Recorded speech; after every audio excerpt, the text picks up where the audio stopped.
Hello everyone and welcome to SimpliCode's YouTube channel. I hope you guys are doing well. Today we'll be taking you through day 2 of this Java training program.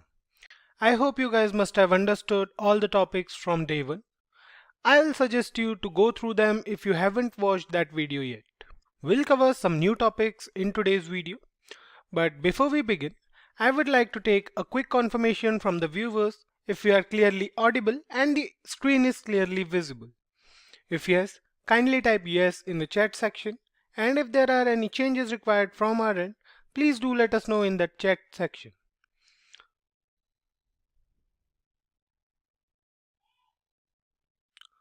Alright, I see a lot of positive responses in the chat section, so let's wait for some more minutes so that some more people can join us. Until then, let me tell you guys that we have regular updates on multiple programming videos. So if you are a programmer and want to learn something new, then consider getting subscribed to our YouTube channel and press that bell icon to never miss any updates from SimpliCode. Also, if you have any queries related to today's topic, please feel free to drop them down in the comment section only and we'll address them as soon as possible. I think we can get started now. Let's go through the agenda for today's video. We'll start this video with an introduction to control statements in Java. We'll go through if-else, nested if, and switch break in Java. Following that, we'll go through loops in Java, wherein we'll go through all the different types of loops which are present in Java programming. After that, we'll cover arrays in Java, which is one of the most important topics for any programming language. We'll also cover 2-dimensional and 3-dimensional arrays in this video so that you guys don't miss out on any important topic. Moving ahead, we'll cover topics like Java collections, Arraylist, linked list, hash set, tree set, and maps in Java. We'll end this video by going through stacks and queues in Java. I hope you guys are ready to learn something new. Once again, I'm mentioning here about the Java development training program under which we'll be taking you through some important Java topics on each alternate day. So I hope to see you guys in every video from now on. So without any further delay, let's get started. Over to our training expert. This is Vikesh, and let's get started with today's topic, which is about control flow statements. So what are control flow statements and why do we need them? Control flow statements are the ones which can help you control and define the flow of execution in your program. Now, why do we need them? Is because if we want to evaluate some conditions or we want to create some branches of execution saying that if this condition becomes true, do this, and if this condition becomes false, do that. So you can see there are two different branches of execution of a program in this kind of approach. And that's where control flow statements can help us. There are a lot of different types of control flow statements like if, then, else, and switch, and for, and while, and do while. And we are going to cover all of them in detail in this series. So let's get started with the first one, which is the if statement. We covered briefly about this when we talked about operators, and I promised you guys that I will be covering this in detail. And this is the session where we will go deeper into this concept. As we have already understood that if condition is basically used to evaluate a condition if it is true or false. The result of an if statement will always have only two values. It can either have a true value or it can have a false value. There is no other possibility or there is no other value of an if statement or of an if expression.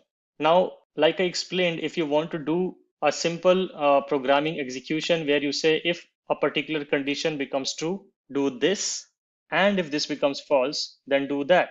It means you need to write this else condition as well, that if this doesn't hold true, what do I do and how do I write that? So let's understand that with the help of an example. For this particular example, I've created a class and there is a public static void main method, which is the entry point of this program's execution. I have a variable which is called test score. This is an integer variable with the value 76. And I have a char variable, which is grade. Basically what I'm doing that based on the test score marks, I'm trying to define the grades which a student will get. So for that, I have built a condition here. So you can see it starts with if, which is a keyword. Then you put these standard braces or brackets and you write your condition inside it. In this case, I'm writing the condition saying that if test score is greater than equal to 90, then the student should get an grade A. So here I've defined this grade variable, and here I'm just assigning the value to the grade variable at line 11. If the test score is greater than 90, the grade should be A. But what if the score is not 90? What if this condition becomes false and you want to do something? In that case, you can write this else block here. We call this else block. So you write else as the keyword, you start the curly braces, and then you define the grade. If the score is not greater than 90, what should be the grade of the student? So in this case, we are saying the grade is F. So if we try to run this example in our mind, we see that the value is of the test score is 76. So 76 is not greater than equal to 90. So this particular condition will not be true. So line 11 will not be executed, but instead else block will be executed, because if the condition goes false, then else block should be executed as per Java.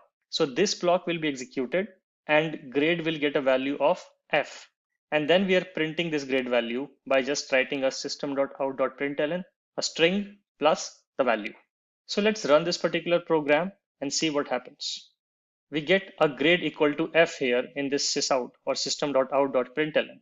Because this condition was false, so the flow of the control of the program went to line 12 and then to line 30, because this was the else block. So this is one understanding where we can write an if and else logic. In some cases, you might not need an else block. So else block is not mandatory. It's an optional block. If you want to remove this, and if you just want to do a sysout here, that is also fine. Sysout means system.out.println. For shorthand, we sometimes call it as sysout. So you can do something here as well if you don't need the else block. If you need the else block, feel free to write it, but this is an optional block. But in some cases, your conditions will be more complicated than just a single condition. If we try to understand it from a real world example, in real world, you will not have only two grades as A and F. You will have more grades, right?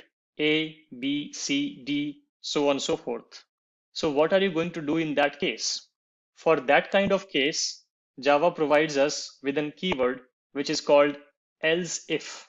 Else if is just a continuation of if, saying that, okay, if this condition doesn't hold true, evaluate the next one with an else if. So I've commented out this code. Let me put this code back into its place, and then we will walk through this code to understand it. Okay, so I have put the code back to where it should be, and this is how it looks like. So let's just walk through this. The line 10 and 11 doesn't change. It's still the same. But then I have added some additional conditions saying that, okay, if the score is greater than equal to 90, the grade should be A. But if the score is not greater than 90, but greater than equal to 80, then the grade should be B. Similarly, if the score is not even greater than 80, but greater than equal to 70, then the grade should be C. Similarly, if the score is not even greater than equal to 70, but greater than equal to 60, which means basically between 60 to 70, then the grade should be D. And if the score is even below 60, then the grade should be F. So you can see I have basically defined the whole logic for defining the grades here. And it always works in a top-down approach, one by one. The way in the sequence in which you will define the else if block will be the sequence in which they will be executed. So after the condition at line 10, and if this condition fails, line 12 will be naturally executed. If this condition also fails, line 14 will be executed, and so on and so forth. It will never be the case that if this condition fails, then suddenly line 16 is executed, and then again line 12 is executed. It will always work in a line by line fashion. So make sure whenever you are using the else if statements, write it in a sequence in which you want the natural program to be executed. So this is all we have here. And now let's try to run this example. Let me just bring the system.out.println line up, save this file, right click, run as Java application. So we see the value is grade equal to C, which means this particular code block was actually executed. Only this condition held true. Now let's try to understand how this happened. The value was 76. So 76 greater than 90? No, this condition becomes false. So line 11 is never executed. It naturally goes to line 12 because that's where we have defined the next else if block. Is 76 greater than equal to 80? No, it's not. So line 12 condition also becomes false. Line 13 never gets executed and the control shifts to line 14. And there we have the condition saying that is 76 greater than equal to 70? Yes, this condition is true. So the line 15 gets executed. And once this condition gets true, none of the further conditions will be executed because you only need one true statement, one true execution in the whole if else if block. If that one code block gets true, that code block is executed and then the execution jumps out of the if else if blocks and it will directly go to line 22 and it will execute that. Had it been the case that this particular block was also evaluated to false, it would go to line 16. And if this was also false, it would go to the block which is else block. Let's see that. Let's make this value as 56. So now 56 is not greater than 70. So line 15 will never be executed because this condition will evaluate to false. 56 is greater than 60. No.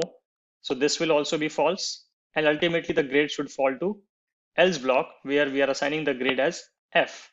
Let's see. Yes, we get the grade F because ultimately this block was executed because all of the above conditions evaluated to false. So this is all I wanted to cover in this if else if demo.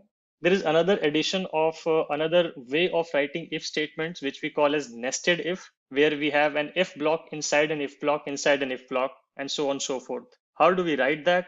And how does the control flows in that kind of an execution? We will cover that in the next session. And that's all for this particular session using nested if statements in Java. Now, in the previous lecture, we saw how we can use an if-else block and also an if-else-if-else block. But there is another case where we can use these if statements, and that is when you have nested if blocks. When would you use it? Let's take an example. Let's say you have multiple conditions to check on a particular program, and where the output of the first condition is the input of the second condition, and the output of the second condition is the input to the third condition, and so on and so forth. If you have that kind of situation, you can write it in a nested if statement kind of block. So let's understand this with the help of an example. As you can see, I have opened an example here, which is about nested if statements. I've created a class which is named as nested if demo, and I have created a public static void main method inside this particular class. And now I have declared an integer variable with the value 50. Then I'm checking the first condition saying if I equal to 50. If that condition is true, then I will check the next condition, which is if I is less than 75. And then I am adding one more hypothetical condition saying if this is true, then also check if I is less than 55. So you can see if I equal to 50 holds true, then only this condition will be executed. Similarly, if I is less than 75, then only this condition will be executed. So they are dependent upon each other. This condition block is dependent upon the previous block to be true, and this if condition block is dependent upon this if block to be true. If either of these if blocks don't go true, the next subsequent nested if block will not be executed. So in this case, I'm checking it for first equality condition, saying if the value is equal to 50, then execute this statement at line number 10. Then check if I is less than 75. If that is also true, execute the statement at line number 12. And then if I is also less than 55, then also execute line number 14. I can also add an else block as well anywhere in this nested hierarchy if I want to. If I add an else block here, that else block will be corresponding to this block. If I add an else block here, then that else block will be corresponding to this if block. And if I add an else block here, then that else block will be corresponding to this particular if block. So you can also use those else if and else blocks as well with nested if blocks and make it as complicated as you want it to be. So that's about this program, and let's see if we run this program, what output do we get? And let's interpret that output. So I've just right click, run as Java program, and I see some output in the console. First, I get I is 50. So line number 10 gets printed because I is 50. Then I also see the next line output as I is smaller than 75. It means this condition was also true because 50 is less than 75. So line 12 also got executed.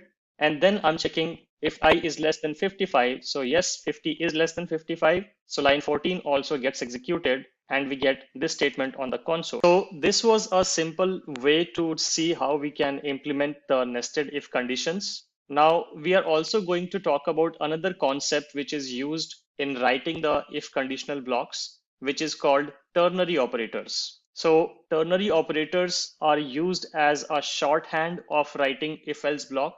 As you can see that these if blocks are quite verbose. We have to write a lot of code to actually write some conditions. In this case, I'm executing 3 conditions, but the code is almost 7 lines or 8 lines. So we will see how we can simplify this if we use a ternary operator. And for that, I have created another class, which is called ternary operator demo. And this particular class again has a public static void main, which is the entry point of this particular program. And then I have declared a couple of variables. First is int a equal to 1, and second one is int b equal to 2. I have also declared a result variable, and we will see how we can use this result variable. And at line 10, I have written my if else expression. So you can see this if else expression doesn't look like the one which we have seen before. So let's understand how do we write it. If you're trying to write an if else expression with ternary expressions or ternary statements, then the first thing which you need to understand is the structure of it. So here, at first, you will specify the actual condition which you want to test in your if block. So this is my condition. Then after that condition, you're going to put a question mark. And after the question mark, you are going to put the actual result which you want to be executed if this condition becomes true. So if the if condition becomes true, what do you want to do? Whatever is that, you will write it here.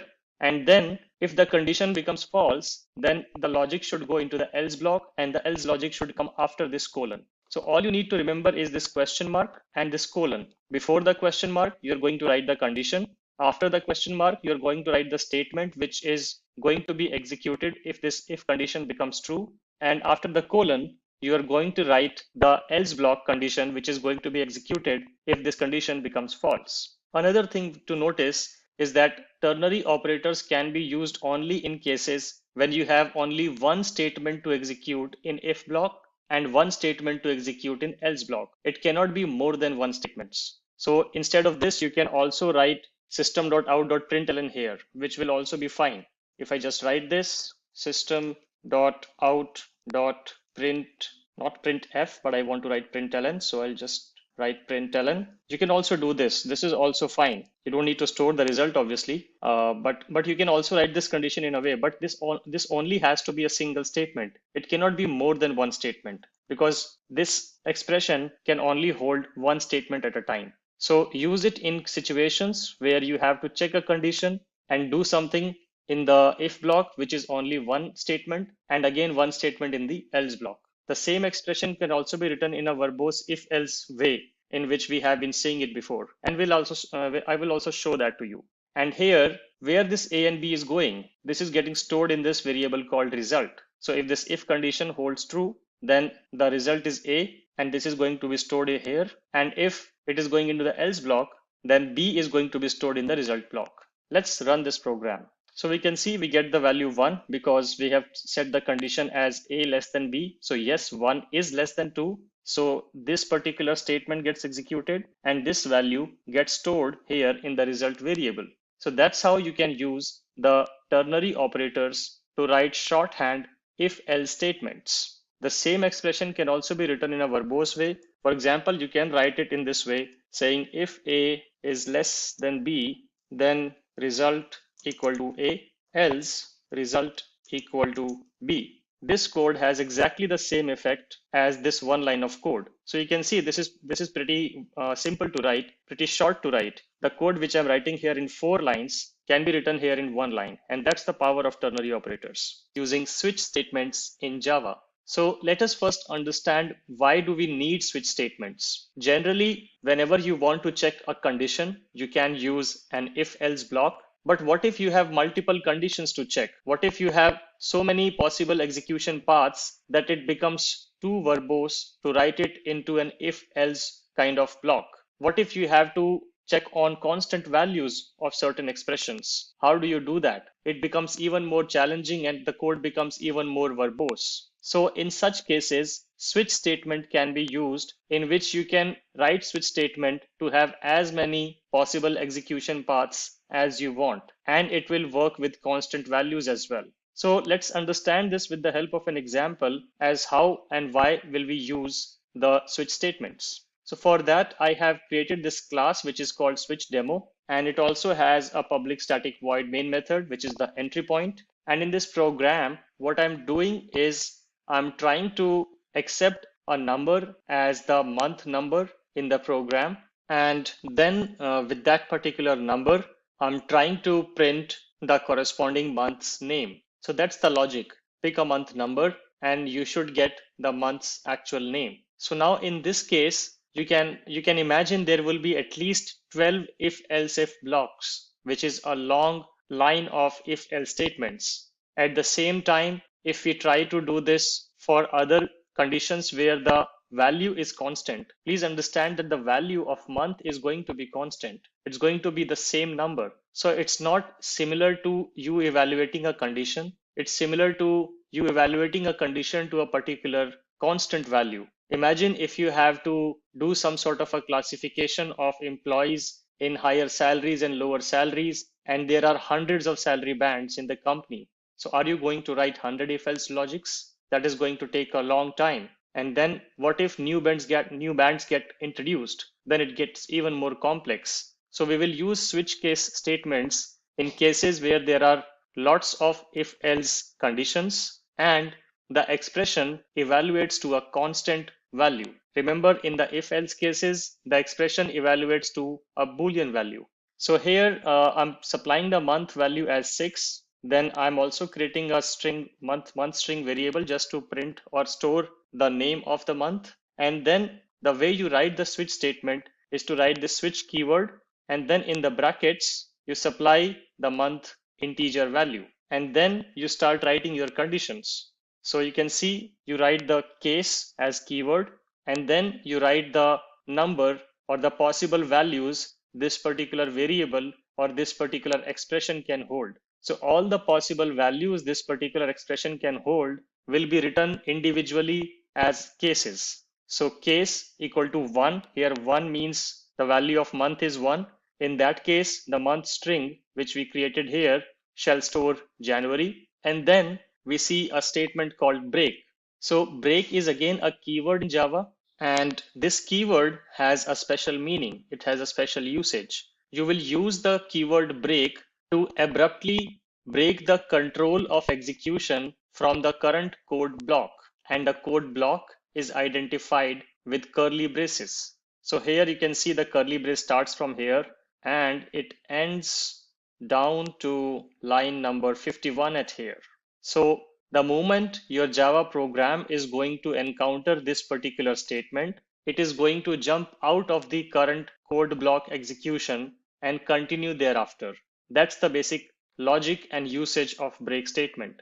So use it whenever you want to skip the rest of the code after the break statement. If you don't want to execute the rest of the code, you will write break, and the moment the Java program sees this particular statement, it will jump out of the current code block specified by the curly braces and will resume execution after the code block. So in this case, it will resume the execution after the line 51. That's the usage and meaning of this expression called break. So in this case, we are saying that if the month value is 1, which we denoted as here, case 1, then store the value of the month string as January and break out of this particular code block.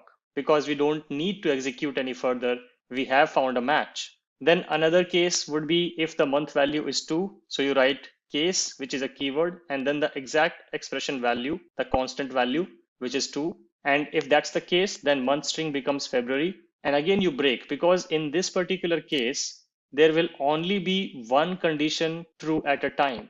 There will never be a case that month with the value 2 will have two meanings, will have two month names. A month with the value 2 will always have a meaning called February. It will never have two meanings or two month names attached to the same integer value. And that's why you do not want to execute any further. And that's why you write this break statement. If you do not write this break statement, it is going to evaluate all of the cases one by one. Even if the cases are not going to be true, but it is going to waste a lot of processing time evaluating all the case conditions which you have written here, which does not make sense, because we know that only one condition at a time can be true here, because we are evaluating and checking for a constant value, which is an integer value. So that's the reason we put a break in each case. If intentionally, if you want to check multiple cases, do not put a break statement, but the program can become really confusing in that case. So take your wise call. So here we put a break in each case. Similarly, case 3, the month string becomes March. Case 4, the month string becomes April. Case 5 becomes May. Case 6 becomes June. Case 7, we have month string as July. Case 8, month string is August. Case 9, we store the month string as September. Case 10 as October. Case 11 as November. And case 12 as December. After that, you will also see an interesting block called default. This is the another capability of switch statement, that what if none of the above conditions hold true? What if we specify a value which is not between 1 and 12, and it will not match any of the cases which we saw just above? And if you want to execute some code in that case, if none of the conditions matches, you may want to execute some default execution. Also, in such cases, you're going to use default. Default is the code block which will be executed if none of the case matches. So here you can see that if none of the cases match, then we are going to store the value of month string variable as invalid month, and then we'll eventually break out. And once we break out of this program, we just want to print the month string. That's all we are doing in this program, that we take an integer value as the month number, and then we print the corresponding month name here by looking at the case blocks. And we also define a default case block if none of the conditions hold true. So let's run this program. We have specified the value as 6, which should result in the month name as June. And yes, we can see we get June. Let's change the value and let's put the value as 10 and see what do we get. So right click, run as Java application, and we got October. Yes, exactly correct. Let's put an invalid value as 13. And let's see what happens now. Now we get invalid month. So our default code block just got executed because we entered a value which is not matching any of the case conditions which we have specified. So this is how you are going to use the switch and case statements while writing your conditions whenever your condition evaluates to multiple constant values. Remember, the key here is to understand if your expression is evaluating to multiple constant values which do not change. And in those cases, using a switch case block is a better idea than writing if-else statements. So that is all what we are going to cover in today's session. And in the next session, we are going to understand something about two-dimensional arrays and multi-dimensional arrays as well. How to use do-while loops. Now, in the previous session, we covered the usage of while loops, but we have another type of while loop which is called a do-while loop. So let's understand when do we need that and how do you actually use that. Let me switch to the Java documentation, and if I can find some syntax of it as well. Yep. So as you can see here, if I just highlight this portion, this is how you actually write a do-while statement block. So you write do, you start a code block, you write some executable statements, and then after the code block ends, you write a while expression and end it with semicolon. This is the syntax basically. It starts with do or curly braces, some executable statements, a while block or a while statement basically with an expression ending with a semicolon. Let's understand this with the help of a program to understand the structure better.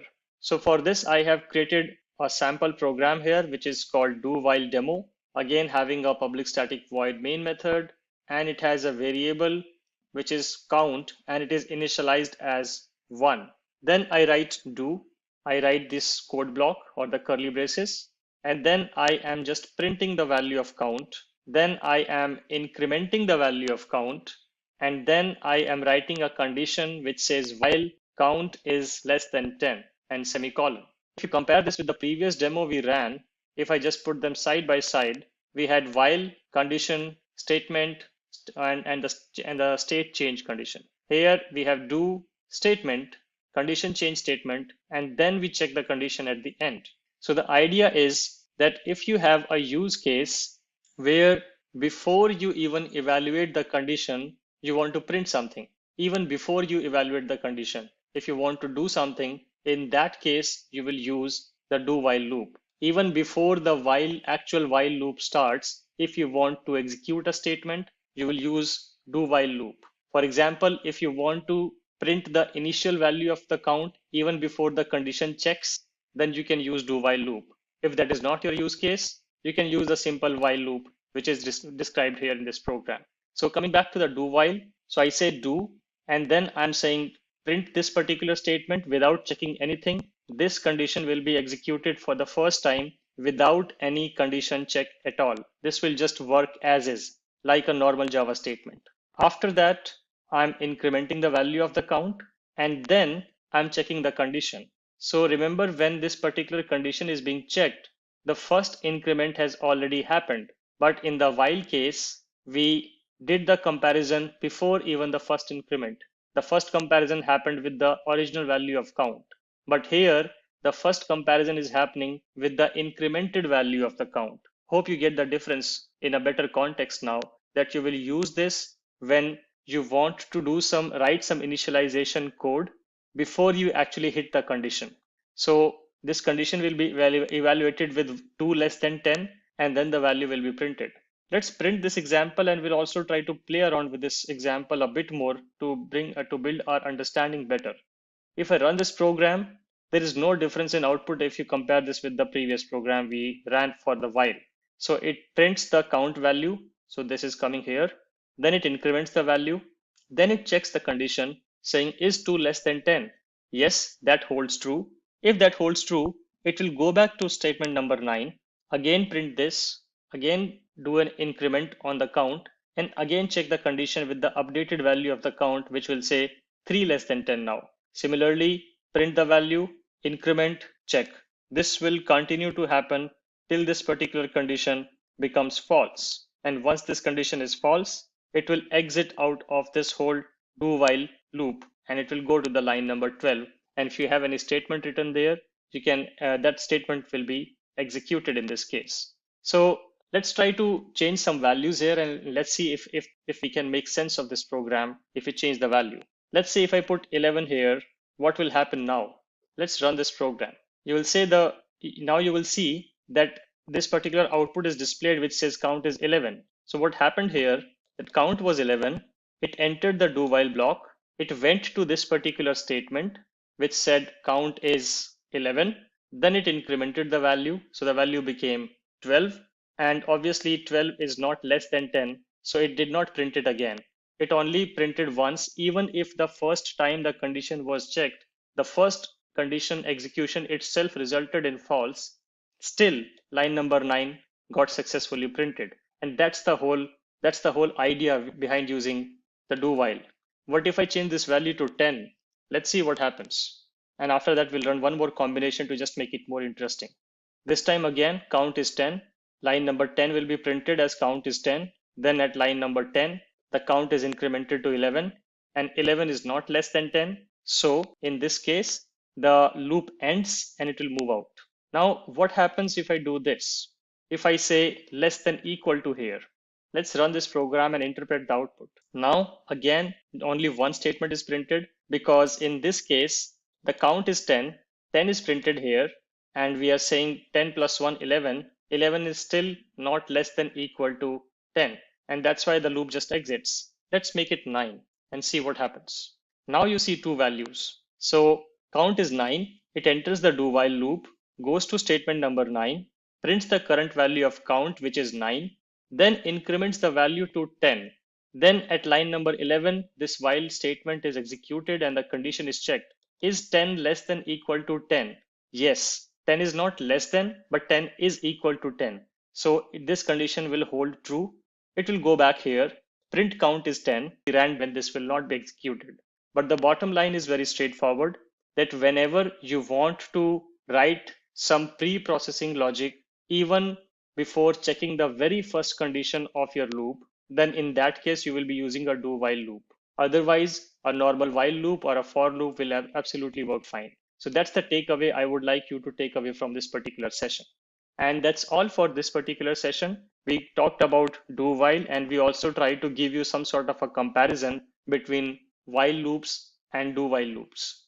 In the next session, we are going to be discussing about for loops in detail, the loop statements in Java. So first of all, understand why do we need loop statements? So generally, whenever you are dealing with some data structures in Java, which can store multiple elements, for example, we saw array, which can store multiple elements. String is also basically technically a character array, which is storing multiple characters. So whenever you have these kind of data structures where you have multiple elements being stored in the same, then in that case, you would like to have a way to iterate or access all of the elements in a seamless fashion. One of the ways is to access them individually one by one, but that's too much of work. That's too much of code. There has to be a simpler way of accessing all the elements one by one if I want to. And that's where the majority of the use cases for using loops coming to picture. Now, Java provides multiple constructs to write loops in Java. There is a while loop, there is a do while loop, there is a for loop, there is also an enhanced for loop. And in the previous versions of Java, a use case of iterator was also very popular. So there are multiple ways in which you can actually iterate over a collection and access all the elements of the collection one by one. And you can use it to multiple useful cases. For example, if you have a huge array of employee salary and you want to give bonus to each of the employees and add the bonus to the salary, then you need to do this addition for all the employees. It would be nice to have to return a while loop, and the while loop can automatically access all the employee salary one by one and keep adding the bonus to the salary. This would be an easier way to do this rather than individually updating each employee's salary.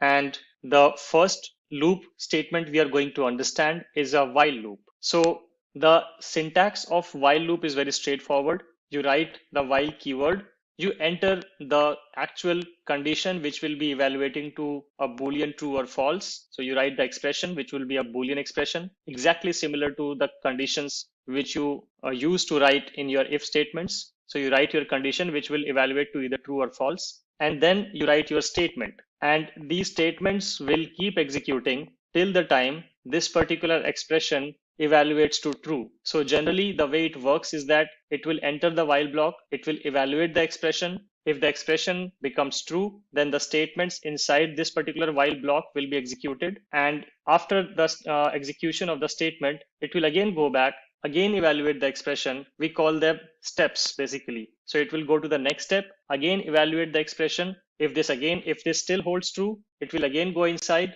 execute the statement, move on to the next step. It will again go to the evaluation. So this loop will continue to go till the time this condition will hold true. If it still doesn't make sense for you, don't worry, we will have a demo of it to make you understand how to use the while loops. And maybe it's a good idea to switch to the IDE and look at an example of it. So I have already created while demo for it. Here it is. It looks very small and simple, but it will get to the point where we can understand how and why will we be using the while loops. So I've created a while demo class. I've added a public static void main method here, which is the entry point. I have declared a variable which is int count equal to 1. So the count value is 1 right now. And then I'm writing a condition here.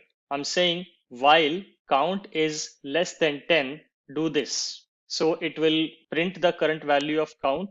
And after that, I'm using the post increment unary operator. If you remember, we covered this in the previous sessions. What is the meaning of this? It basically will increment the value of count by 1. This expression is equivalent to if I write it in this way. If I write count equal to count plus 1, This is exactly the same as this, no difference. So this will have the same impact. I will just remove this line because we already have the count plus plus here. So if we try to understand this, we are basically incrementing the count and then checking the condition again. So at first time, it will be 1 less than 10. Yes, that is true. It will go inside and print the count value, the current count value, which will be 1, and then it does count plus plus. So now the count value becomes 2. It will again go back here, again check the condition saying is 2 less than 10? Yes, that is true. So the while condition again becomes true. It will again go inside this, print the current value of count, which is 2, then do count plus plus. So it will again increment the value of count. So now the count value becomes 3. Again go back here at condition and saying is 3 less than 10? Yes, that is still true.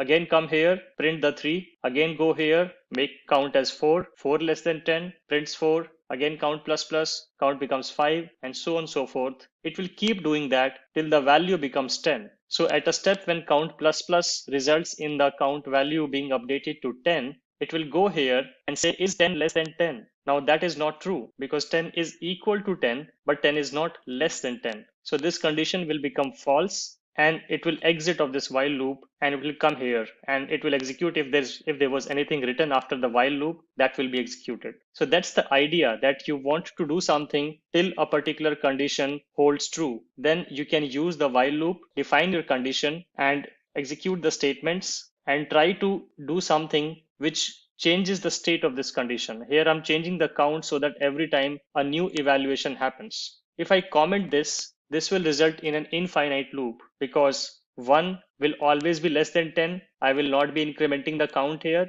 and it will keep running forever. It will never stop. It will just keep printing 1, 1, 1 every time till your computer program runs out of the memory. So always remember not to end up into an infinite loop. That's probably one of the biggest mistakes any beginner programmer does. So please try to be aware of that particular loophole, not try to run an infinite loop. Always try to write something in the code block which can change the state of the condition, and also make sure that that state condition sometime should become false. You should also make sure that that always becomes false, because if I do this, then this condition will always remain true because it is already 1, then it will become 0, then it will become -1, -2, -3, so on and so forth. But that value of count will forever be less than 10. And again, you will never be able to exit this loop. Your program will be stuck in this loop till your program runs out of the memory. So always remember to write a statement or a statement of execution in your code block, which can change the state of the condition, which results in some eventual time when this condition becomes false. This condition has to become false eventually, otherwise you will never come out of the loop. Always remember that. So if we run this program now, let's observe the output.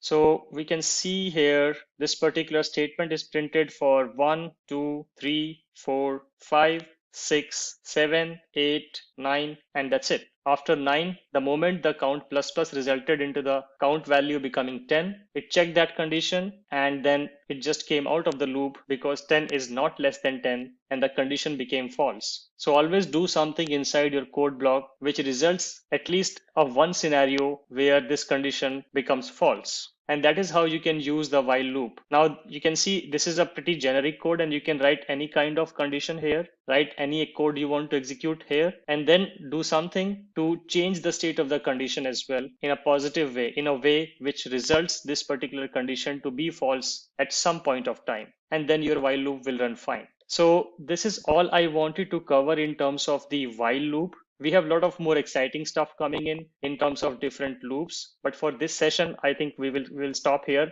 at the while loop understanding. And in the next session, we are going to understand how a do while loop works for loops in Java. So far we covered about while loops and do while loops. And we also saw different examples of using different types of data structures like arrays. But one of the core requirements whenever you are working with any kind of collection is to iterate over it.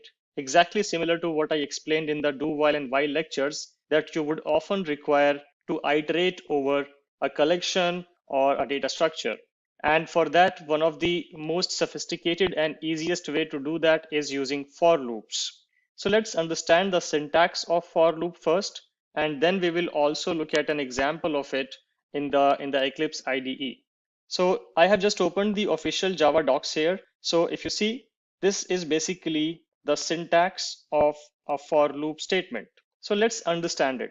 And let's also try to compare it with a while loop so that we can understand how it compares with the while loop.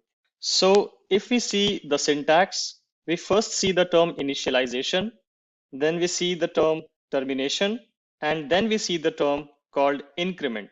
Now, if I try to compare it with a while loop, there also you basically did these three things. You first initialized a variable outside the while loop, which is called initialization, and then you wrote a condition, which is your termination condition. You wrote a condition saying, let's say, while I is greater than 10 or while I is less than 10. So that is the condition, which is also the termination statement.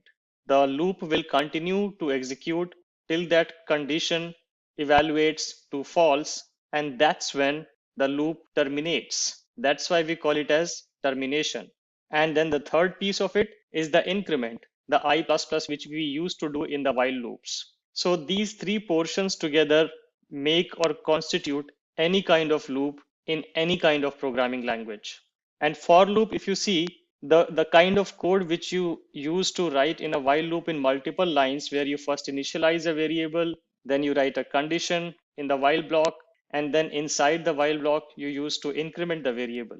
All of that can be done in a single line in the for loop. And that's why I said it is the most sophisticated and easiest way to write loops in Java. So you write all of these three things, the initialization, the condition, and the increment or decrement values in the single line, and then you start with the curly braces and you write the code which you want to keep executing till the condition evaluates to false. That's the basic syntax of it. So let us try to understand this with the help of an example. So here I have opened a class which is called for demo, and this is a class which will demonstrate the usage of a for loop. So again, we have a public static void main method, which you can see here, which is the entry point. And then I use the keyword for. I put standard braces or the brackets, and then I do the initialization. So this part is the initialization part. You initialize the variable. So I just say int I equal to 1, initialization done. You end it with a semicolon so that it is a single statement understood by Java. And then you write this condition, which is your evaluation/termination condition. So this condition is basically the deciding factor of how long your loops should run. It's exactly similar to what you used to write in the while block. If I just show you the example, this is what we used to do. So we did the initialization at line number 7. Then we wrote this termination condition inside the while syntax or the construct. And then we did the increment here. So we are doing all of these three steps, but we are doing it in a single line. So this is the condition, and then we write our increment or decrement values, which are going to change the evaluation condition every time at every step. So we are saying I++. So technically what I am saying here is that start with I equal to 1 and then check the condition I less than 10. So in the first step, it will be checking if 1 is less than 10. If the condition holds true, go inside the for loop, execute the statement at line number 7, and then go back to this particular statement. So we do I++. So I becomes 2, and then you again go back to the condition. And again you check if 2 is less than 10. Yes, it is. So again you go inside the for loop and do whatever is written there. There can be multiple statements here. For now, I have just written one system.out.println. So that happens. And once all the execution is finished inside the block, it will again go back to the increment. Does the increment, so 2 plus 1 becomes 3. Again does the evaluation. And if the condition holds true, it will again go inside. So this will continue. This condition checking, execution, and increment will continue till the time this condition holds true. The moment this condition becomes false, the control will come out at line number 9. So that's the basic anatomy and control flow. It's very important to understand the control flow of a for loop. Otherwise, you might end up into a program which is forever running and which will just eat up all the memory available in your JVM. So be very sure of what you write in your for loop. Be very sure of especially these two parts, the condition and the increment or decrement. So this is very important piece. The initialization happens only once, and then this condition evaluates. If the condition holds to true, some code executes, goes back to the changing statement, which can be an increment, decrement, whatever, and again compares the updated value with the condition. So this will keep happening. Let's run this code to interpret the output. So I will right click, go to run as Java application. And if I interpret the output here, I can see that it started with count is 1, 2, 3, 4, 5, 6, 7, 8, and 9. It stopped at 9. So what happened there? Let's try to evaluate the termination condition. So let's say I has become 9 and 9 is less than 10. So it goes inside and it prints count is 9, which is I. Then it goes here and it says 9 plus 1. I plus plus means 9 plus 1, the current value of I plus 1. It becomes 10, and then it again compares the condition. So now 10 is not less than 10. 10 is equal to 10, but it is not less than 10. So the condition becomes false, and count is 10 is never printed because this condition has become false. It will jump out. So let's say if I do this, if I put an equal to here, and if I now execute the same program, this time I will see 10 here. And because I have said that, okay, check the condition, if 10 is less than or equal to 10, that will become true. It will print count is 10. Then it will increment and the count will become 11. The I will become 11. And then it will check 11 is less than or equal to 10. No, it is not. So condition becomes false and the control comes out of the loop. So that's how you should always try to interpret the loops. You can also run some infinite loops. For example, if I say I equal to 1, I leave it that, and I say I minus minus. So what happens? I equal to 1, 1 is less than 10. Yes, it goes here, prints the value, and then I decrement the value. I don't increment the value, I decrement the value. So whatever value comes out will always be less than 10, and this loop will run forever. For fun, let's try to run this, and I will have to kill this program manually, but just to show you what happens and what you should not do in your Java program. So you see, it will continuously keep printing the values till the program runs out of memory, till it eats up all the available memory. It is forever running. It will never stop because the condition will never evaluate to false. This condition will forever be true. So the loop will run forever. So I'm just going to kill the program, but this is something which you should avoid whenever you are writing Java code. And this happens quite often with beginner programmers. So this is all I wanted to cover in today's session. We talked in detail about the for loop. And in the next session, we are going to talk about another interesting way of writing for loops, which is also called enhanced for loops. So we covered about the for loops and the structure of it and the control flow of it in the previous session. And today we are just going to talk about another way of writing for loops, which is a bit even more smarter than the traditional for loops, which we call as enhanced for loops. We generally use the enhanced for loops for scenarios whenever we have to iterate over a collection of items or an array of items. Those are the most popular and common use cases of using enhanced for loop. And this for loop is even simpler. Like I said, it's even simpler than writing a classic for loop. And the syntax is simply like this. You again start with for, put the standard brackets, and then let's start from the rightmost because then I will be able to explain it better.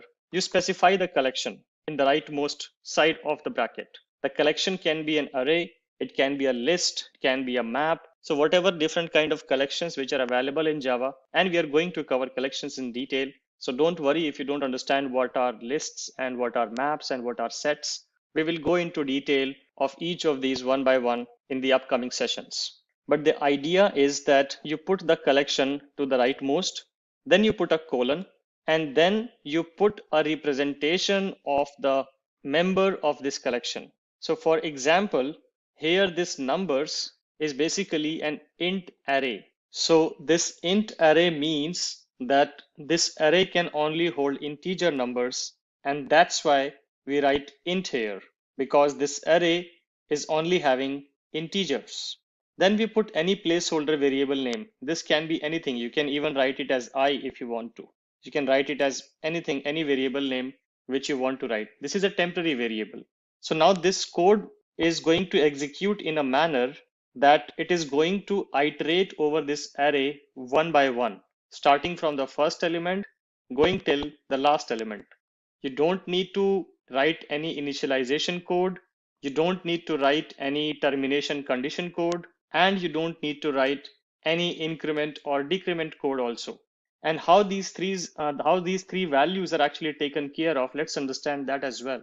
So when we talk about the initialization, as I have put an array here, a data structure here, the automatic initialization index is going to be the first index. So when we do the iteration, when this for loop is going to execute, it is automatically going to initialize a temporary variable with the value at the first index, which is the index 0. As you know that array is a 0 index based structure. Then comes the condition part. So the condition evaluation is going to be again based on the size of the array or the size of the data structure which you are using. It is going to start from the first index, which is the index 0, and it is going to iterate till the array's last element is reached. So technically start from the index 0 and go till the last element. That's your evaluation condition. And then comes the increment part. So at each step, after it has successfully accessed the first element, automatically the index is going to be updated to pointing to the next element. So if it starts from here, once the first step iteration is complete, I is automatically going to be incremented to index 1. And then it will basically, this I will be holding 2. Then in the next iteration, the same I is going to be holding 3. Similarly, I will keep holding the new value of the collection item one by one till the collection item's last element is reached. So this is the basic premise that you can write a collection variable here and keep iterating over it, and this whatever variable you write here will hold the current item's value one by one. So in the first step, this I is going to hold 1. In the second step, this I is going to hold 2. In the third step, this I is going to hold 3, and so on and so forth. That's the basic idea. So now let's run this program to see what kind of output do we get. So you can see we basically are able to print all the elements of the array. And that's probably one of the most popular usage as well, that if you want to just print all the elements or access all the elements of a array or a collection one by one, then just use enhanced for loop. So you can see at each step, it is printing the value of I, and the value of I is basically the subsequent elements of the array. That's the whole idea with enhanced for loop. Under the hoods, if we talk about how does it work under the hood, it is actually using the classic for loop construct itself.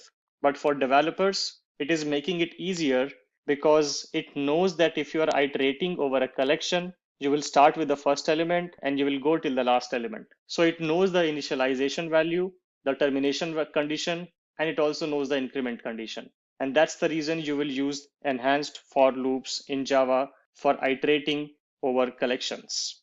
Now there is another advanced concept in the for loops, which is around nested loops, but I think it will be too much complicated if I talk about this in this particular session itself. So we are going to restrict this session to only discuss about enhanced for loops. And in the next session, we will be talking about the nested for loops concept, and we will be looking at an example of how to implement nested for loops and when do we use nested for loops. Nested for loops in Java. So we talked about the while loops, the do while loops, the classic for loop, also the enhanced for loop. So now we are going to look at a variation of the classic for loops in a condition where we have to use more than one loop in a nested fashion. And how do we do that? What are the use cases when we use that? So in front of you, you can see an example which I have prepared for nested for loops. And in this particular example, I have created a two-dimensional array. As you can see on the line number 6, I have created an integer array and I have put two square brackets here, which are basically symbolizing that this is a two-dimensional array. So this two-dimensional array is going to hold technically a 2D matrix. And we are going to use the concept of nested for loops to print this 2D array in a 2D matrix style where you will be able to see the rows and columns clearly.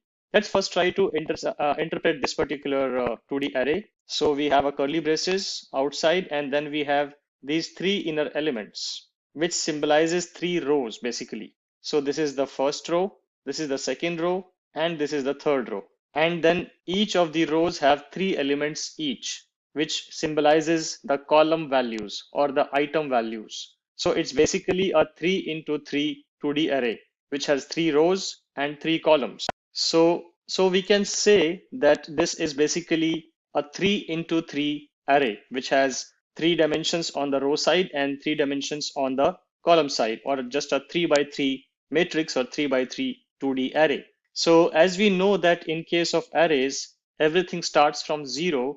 So technically, if we talk about the indexes, it would be the index 0, index 1, and index 2 on the row side, and similarly index 0, index 1, and index 2 on the column side. So that's something which you should remember, because we are going to use this particular concept when we write the for loop. So let's try to write the for loop now. If you look at line number 8, we put this keyword called for, and then we write the initialization. So we say int I equal to 0. Then we are writing the termination condition, and we are saying run this particular loop, run this whole loop which ends at line 13 till I is less than 3, and keep incrementing I at every step. That's what I'm doing in the line number 8. Then inside the for loop, I'm writing another for loop which has another different variable called j. It can be anything, you can name it anything you want. And this also starts with 0. And this also has a similar condition which says run this particular loop, the line 10 basically, or this loop which is signified by this curly braces. Run this particular loop till the time the value of j is less than 3, and keep incrementing j at every step. And at line number 10, print the element of array which has the current value of I and the current value of j. These are basically the positions. These are not the elements. The element would be represented by this whole, but print the element which is at current I and j's position values. That's what this code means. So let's try to do a dry run on this particular code to understand how this is going to work. So at first we have I equal to 0. 0 is less than 3, and it goes inside. It initializes j as well with 0, and j is 0 is also less than 3. So this condition went true. That's why we went to line number 9, and line number 9 condition also went to true. So we went to line number 10. Remember that in this particular case at line number 10, the values of I and j are 0 and 0 respectively. And we are saying print the array of 0 and 0. So 0th rows, 0th column element should be printed. So this is the 0th row, because this is the first subblock, and this is the first element. So in this case, in line number 10, 2 should get printed. Then it goes here and it increments the j to 1. So 0 plus 1 becomes 1. It again checks the condition, is 1 less than 3? So yes, 1 is less than 3. It goes here. Remember, it did not go up at line number 8. It just came back from line number 9. So when it comes here, I is still 0, but j has moved from 0 to 1. So now we are trying to access the element which is at 0th row, first column, which is going to be 7. So 7 is going to get printed. Similarly, on the next iteration, j is going to get incremented from 1 to 2. And again, the condition will be evaluated. So 2 is less than 3. All good. It will again come back to line number 10. And now it will say print the value of 0 row, third, or the second column, or the third element. So 0th row, third element, which is the 9. So 9 will get printed. Then again j will be incremented, and j will become 3. 2 plus 1, 3. And now the condition will be evaluated. Is 3 less than 3? No, it is not less than 3. The condition becomes false. So it breaks out of the loop, goes to line number 12, prints an empty line because we are not writing anything here. So it will just print a blank line. And now it will go back to line number 8's condition, and it will do an increment of I. And now I will move from 0 to 1. And now the evaluation will happen. Is 1 less than 3? Yes, 1 is less than 3. So it will again go to line number 9. Again, initialize j with a fresh 0. The previous j got destroyed the moment you came out of the loop. So this is a new j. So this j again gets initialized to 0. 0 is less than 3. It goes here. Remember, I was 1 in this time. So now it will print the value of this 2D array, which is sitting at 1, 0. Basically, second row, first element. So second row, first element, which is 3. Again, j is going to get incremented, and it will become from 0 to 1.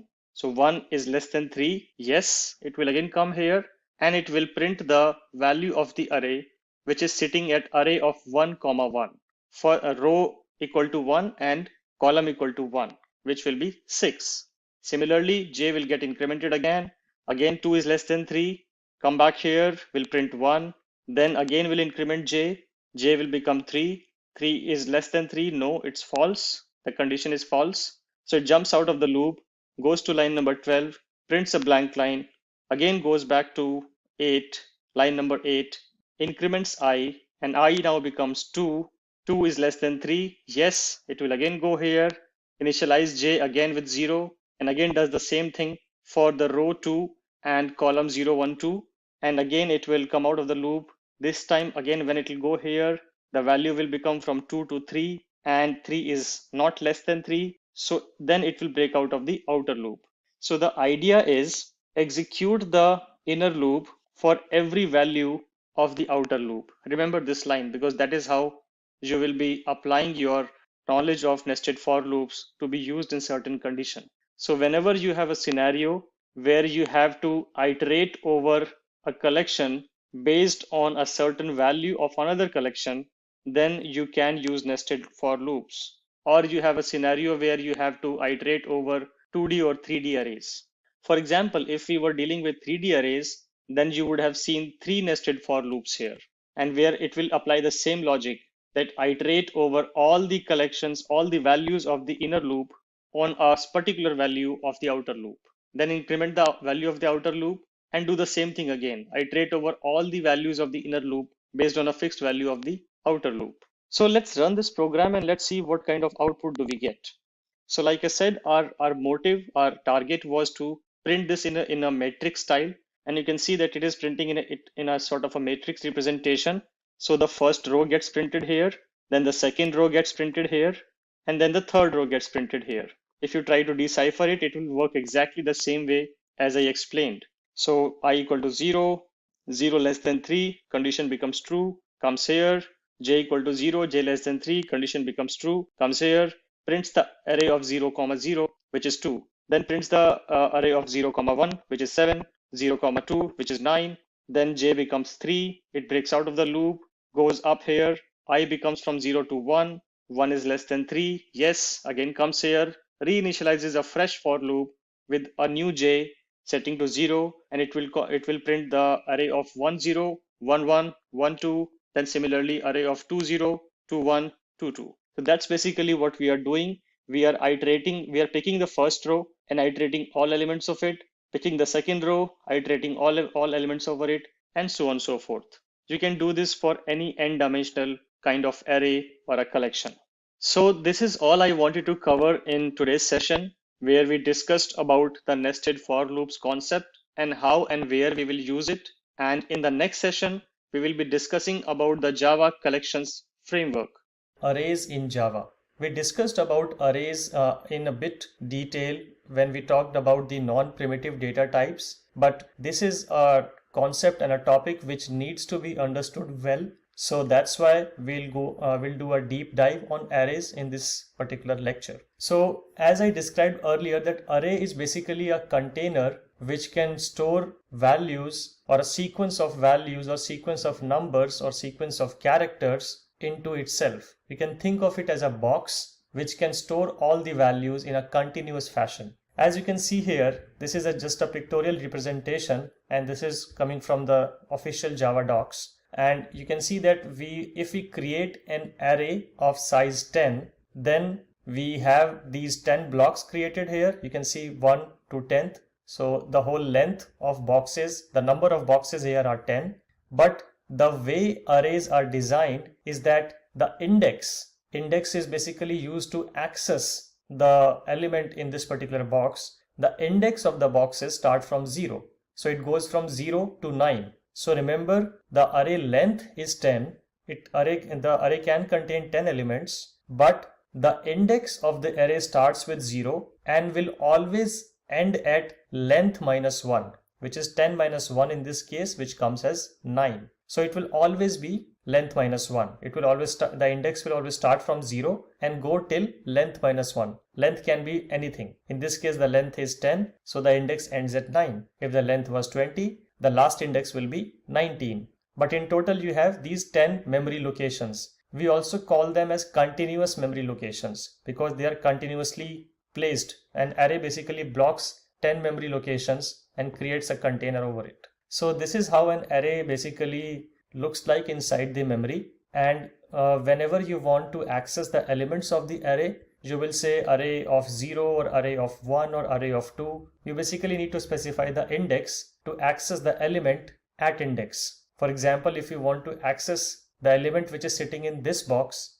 you need to say array of index 8. And we'll see how we can do that. But this is the basic understanding and idea of the concept of arrays. So let's try to understand this with the help of an example. I will switch back to Eclipse IDE, and I've created a very simple program here to demonstrate the functionality of arrays here. So we already covered in the previous lecture of what is package and what is public and what is class. How do we give the class name and what is the meaning of this particular method. So I'm not going to cover that again. We'll start directly from here. So here the first thing which I'm doing is I'm declaring an array of integer. This is a variable name, the identifier basically. It can be anything. And this is the data type. It's an integer array, and as we covered this as well, that whenever you put square bracket in front of a data type, it becomes an array data type. So this is an integer array representation. Now we just declared an array, but we still haven't allocated a size to it. So you can do that with this particular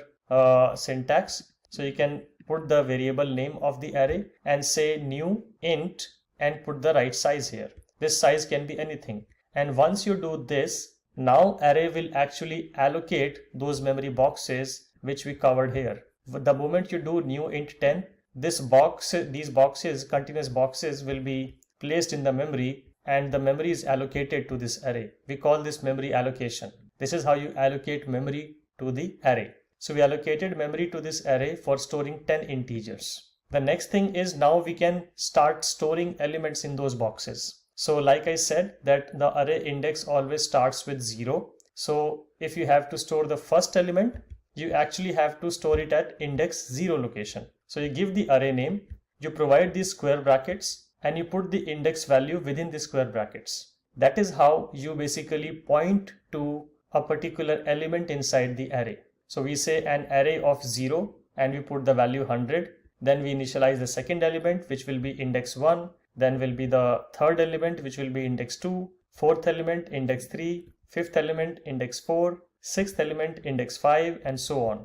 Until we store till the last element. So this is the 10th element, which is accessible as index 9, and the value is 1000 basically. So from 100 to 1000, we stored 10 values in this array, and we stored them by accessing the index. And this is actually the only way you can store values in the array, by pointing to the indexes. So we go from 0 to 9 and we stored all the values, 0 being the first element and array of 9 being the last and the 10th element. Remember the length minus 1 concept.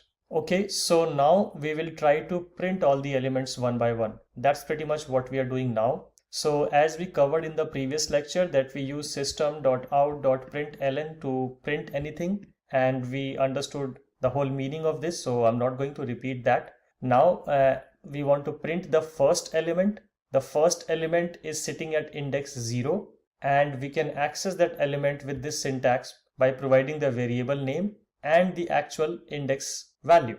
So I'm just writing a random string here which says element at index 0, and then I'm putting this plus here and putting the variable name. This plus is basically used to concatenate the output of a static string with a random variable, or basically you can print anything with using plus. Plus is used for concatenation. So I'm just trying to print this whole value, but here this is a string value which is a static string, and then I have a value coming from the array. So whenever you have to print some value from a particular data type or variable or collection, then you can use this plus syntax to concatenate a string, static string, with your actual value. So that's what I've done here by saying plus an array 0. And similarly for index 1, I'm printing the first index, then for 2, 3, so far and so on so forth till the index 9. So basically I'm just printing all the values of the array starting from index 0 to index 9. So that's all which is written in this program. Now let's try to run this program. So I will right click, go to run as, and go to Java application and hit on this. And now if I just expand this console, you can see all the system.out.println statements have been executed and they printed this. So this is the static string part, in fact including the colon. This is the static string part, element and index 0, printing exactly as is, and then dynamically the 0th index element of an array is printed here. Similarly, we have printed the index 1 location element, index 2 location element, index 3 location element, and so on so forth till the index 9 location element. So in total these are the 10 elements, but the index always works from 0 to length minus 1. In this case it will be going from 0 to 9. So this is basically all which I wanted to cover in this lecture. The whole idea was to give you more understanding of arrays, and remember this is just an integer array. You can similarly create a character array. You can also create a string array for you as well. So it's completely related to the data type you are using. If you create a char array, then you can only store characters into it. If you create a string array, then you can only store strings into it. And now you can probably relate back to this particular thing which I explained in the previous lecture, that we create this string array for the reason that when you run this particular program, and if you want to provide any command line values, command line arguments to the program, those arguments will automatically be stored in this args, and then you can access this as args of 0, args of 1, etc. in your program. That's the whole concept. So this is basically the deep dive on array which I wanted to cover. And in the next session, we are going to cover about operators in Java. Nested for loops in Java. So we talked about the while loops, the do while loops, the classic for loop, also the enhanced for loop. So now we are going to look at a variation of the classic for loops in a condition where we have to use more than one loop in a nested fashion. And how do we do that? What are the use cases when we use that? So in front of you, you can see an example which I have prepared for nested for loops. And in this particular example, I have created a two-dimensional array. As you can see on the line number 6, I have created an integer array and I have put two square brackets here, which are basically symbolizing that this is a two-dimensional array. So this two-dimensional array is going to hold technically a 2D matrix. And we are going to use the concept of nested for loops to print this 2D array in a 2D matrix style where you will be able to see the rows and columns clearly. Let's first try to interpret this particular 2D array. So we have a curly braces outside, and then we have these three inner elements, which symbolizes three rows basically. So this is the first row, this is the second row, and this is the third row. And then each of the rows have three elements each, which symbolizes the column values or the item values. So it's basically a 3x3 2D array, which has three rows and three columns. So we can say that this is basically a 3x3 array, which has 3 dimensions on the row side and 3 dimensions on the column side, or just a 3x3 matrix or 3x3 2D array. So as we know that in case of arrays, everything starts from 0. So technically, if we talk about the indexes, it would be the index 0, index 1, and index 2 on the row side.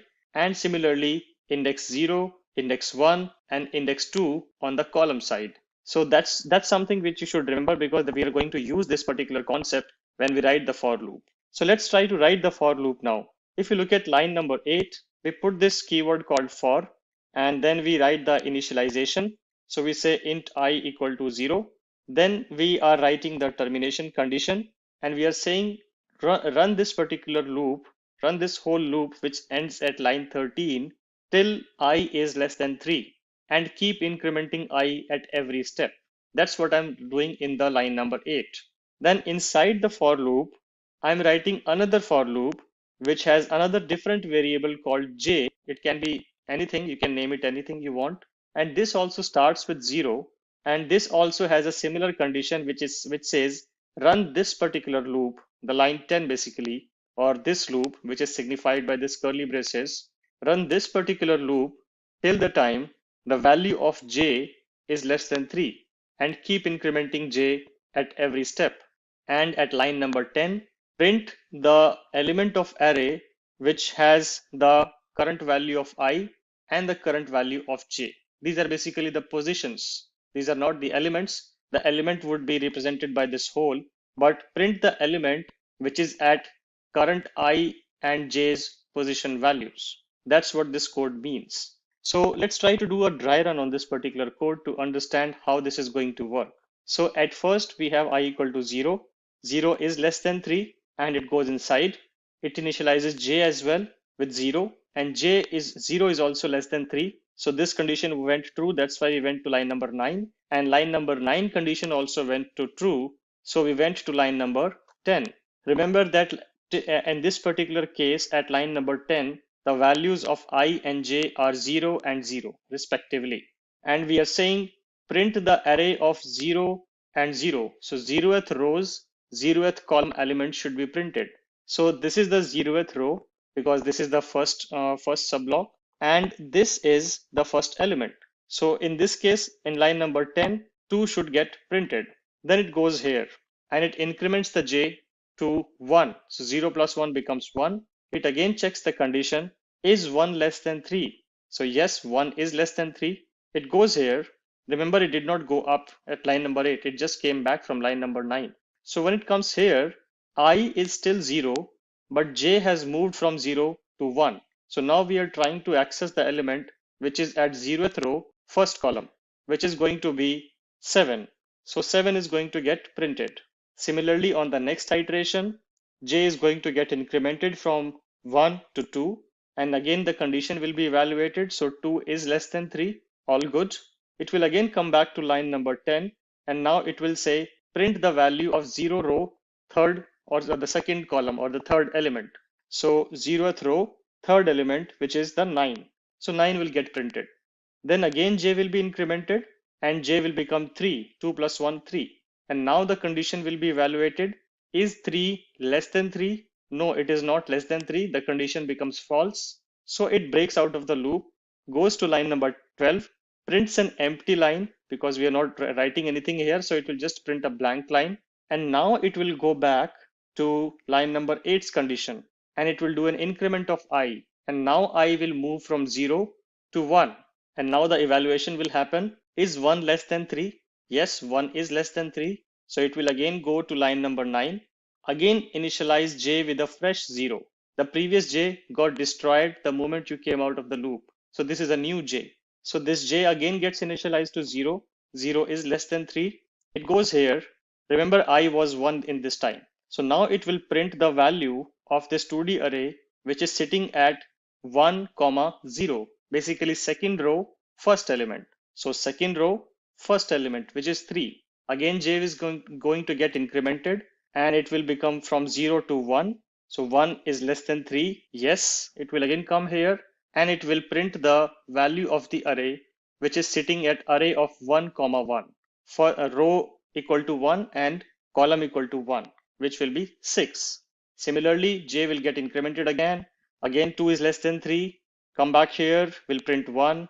Then again will increment j. J will become 3. 3 is less than 3. No, it's false. The condition is false. So it jumps out of the loop, goes to line number 12, prints a blank line, again goes back to 8, line number 8, increments I, and I now becomes 2. 2 is less than 3. Yes, it will again go here, initialize j again with 0, and again does the same thing for the row 2 and column 0, 1, 2. And again, it will come out of the loop. This time again, when it will go here, the value will become from 2 to 3 and 3 is not less than 3. So then it will break out of the outer loop. So the idea is execute the inner loop for every value of the outer loop. Remember this line because that is how you will be applying your knowledge of nested for loops to be used in certain condition. So whenever you have a scenario where you have to iterate over a collection based on a certain value of another collection, then you can use nested for loops. Or you have a scenario where you have to iterate over 2D or 3D arrays. For example, if we were dealing with 3D arrays, then you would have seen 3 nested for loops here, and where it will apply the same logic that iterate over all the collections, all the values of the inner loop on a particular value of the outer loop. Then increment the value of the outer loop and do the same thing again. Iterate over all the values of the inner loop based on a fixed value of the outer loop. So let's run this program and let's see what kind of output do we get. So like I said, our motive, our target was to print this in a matrix style. And you can see that it is printing in a sort of a matrix representation. So the first row gets printed here, then the second row gets printed here, and then the third row gets printed here.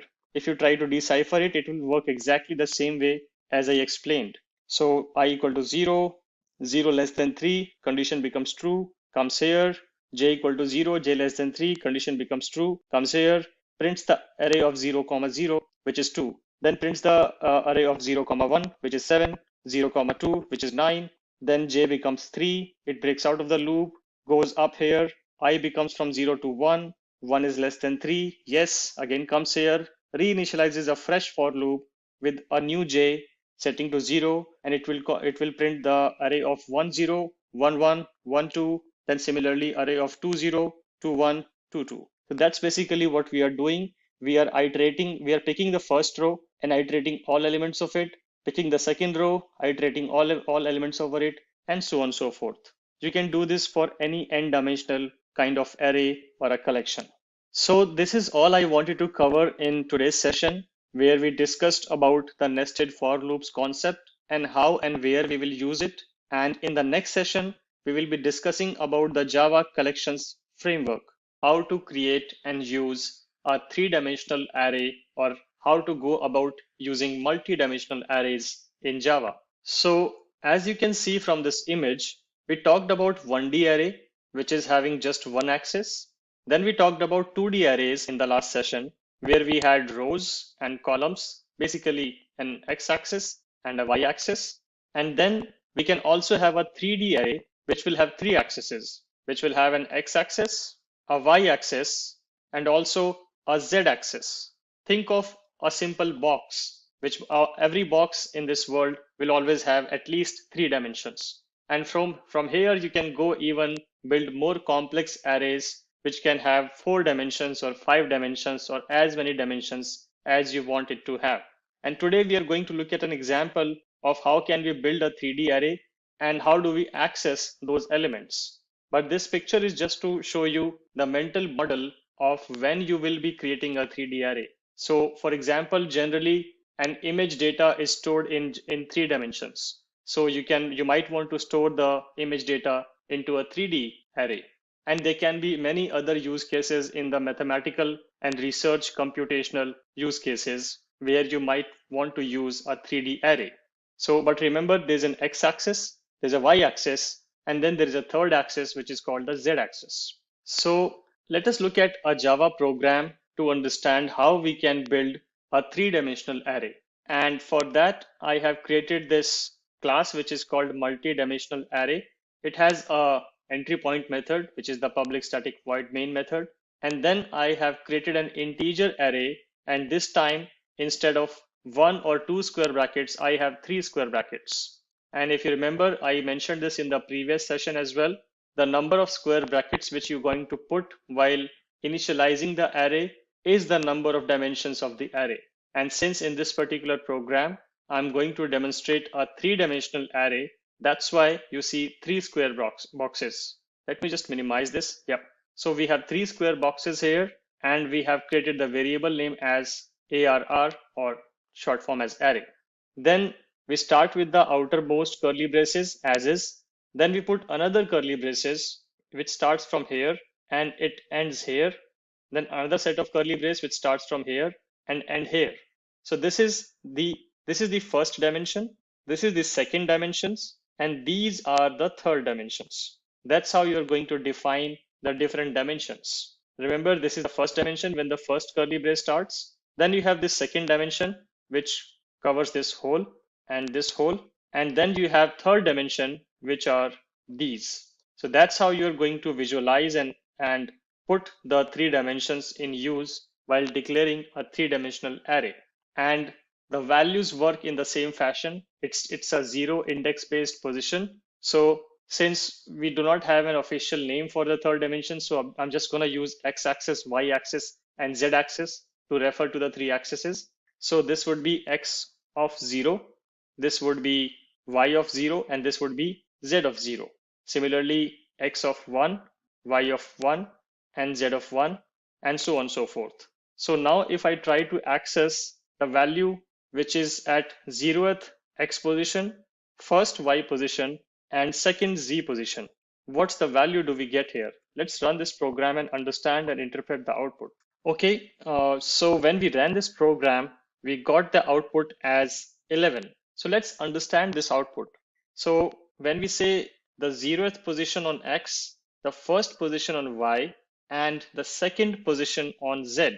So this is the 0th position on x, and this is the first position on y, and then this element is 0, 1, 2 is the second position on the z-axis. So to describe it in a nutshell, this defines the x-axis. So we have two elements on the x-axis here, this one and this one.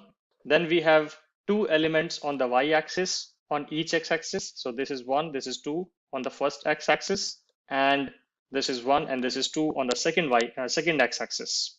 So 2x and 2y, and then on the z-axis I have 3 elements each. So hope this helps you understand and visualize this. So x-axis, and this one is other x-axis, and then y-axis, and then elements inside this are z-axis. So I'm saying 0th x-axis in this block, first on the y-axis, which is this block, and then second element or the z or second position element on this particular axis in this particular block, which is 11, and that's why we get 11. If I print 0, let's say I change this particular value as 1. So now the output should be coming from this side. So second x position, because it's 1, second y position, so this will go here, and then the 2 position, which is the third element of the z-axis, which is 13. So let's see if we get 13. Yes, we get 13 here. So this is just to show you how you can interpret this particular array, and always be mindful of how you are structuring this array. If your structure is gone wrong, then your program will become useless, and it will give you a lot of unpredictable outputs which might not make sense and which may introduce errors in your program. So be very careful how you define the structure of the elements here.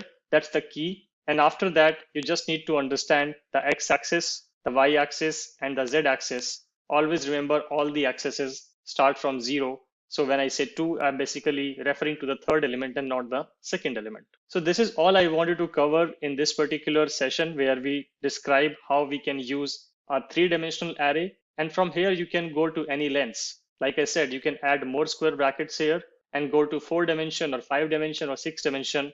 But remember, the more dimensions you add, the more complexity of the program will be having. The program will become more and more difficult to debug and understand. So always try to take a wise call as to how many dimensions you want to use in your array. And that's it for this particular session. In the next session, we are going to talk about the different loop statements in Java, collections in Java, or the collections framework in Java. I must say that this is probably the most important concept of the Java programming language, which you will be using heavily whenever you are working in any production grade application. So let's understand the collections framework and the different classes and the utilities available inside the collections framework. This is going to be a theoretical lecture because there is a lot of ground to cover in this lecture. So we will only focus on understanding the relationship between the classes, why those classes are created, because each class has a different purpose in this framework. And we will obviously talk about the hierarchy as well. In the upcoming sessions, we will go into the hands-on exercise of some of the most popular collections. We will not be able to provide hands-on of all the collections classes which you can see on the screen, because then it is going to take a very long time to complete this concept. But we will cover the most popular ones or the most used ones out of this particular framework. So let's get started. As you can see, let's first understand some of the symbols here. And let me just zoom this in a bit so that it's visible. Yep, now I have just increased the resolution a bit. So you can see there are three different symbols or legends here. You see this oval shape, which is called interface. So you can see some interfaces here.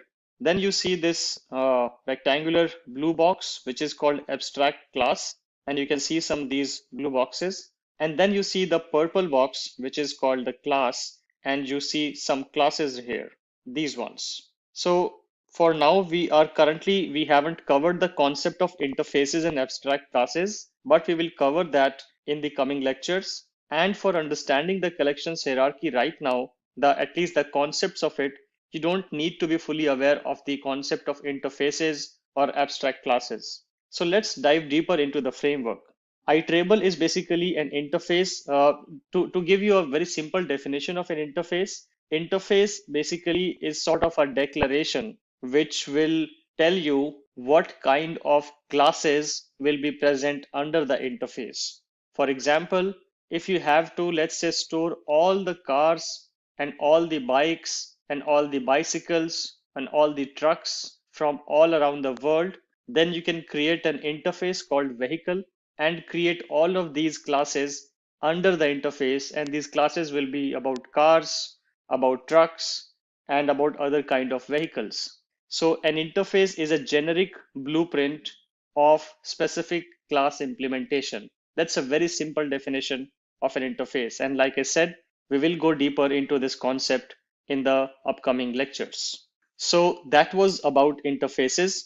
Similarly, when we talk about abstract classes, the next legend here, abstract classes are also similar to interfaces where they provide you a generalization, but at the same time, abstract classes provide you a way to also write some concrete implementation.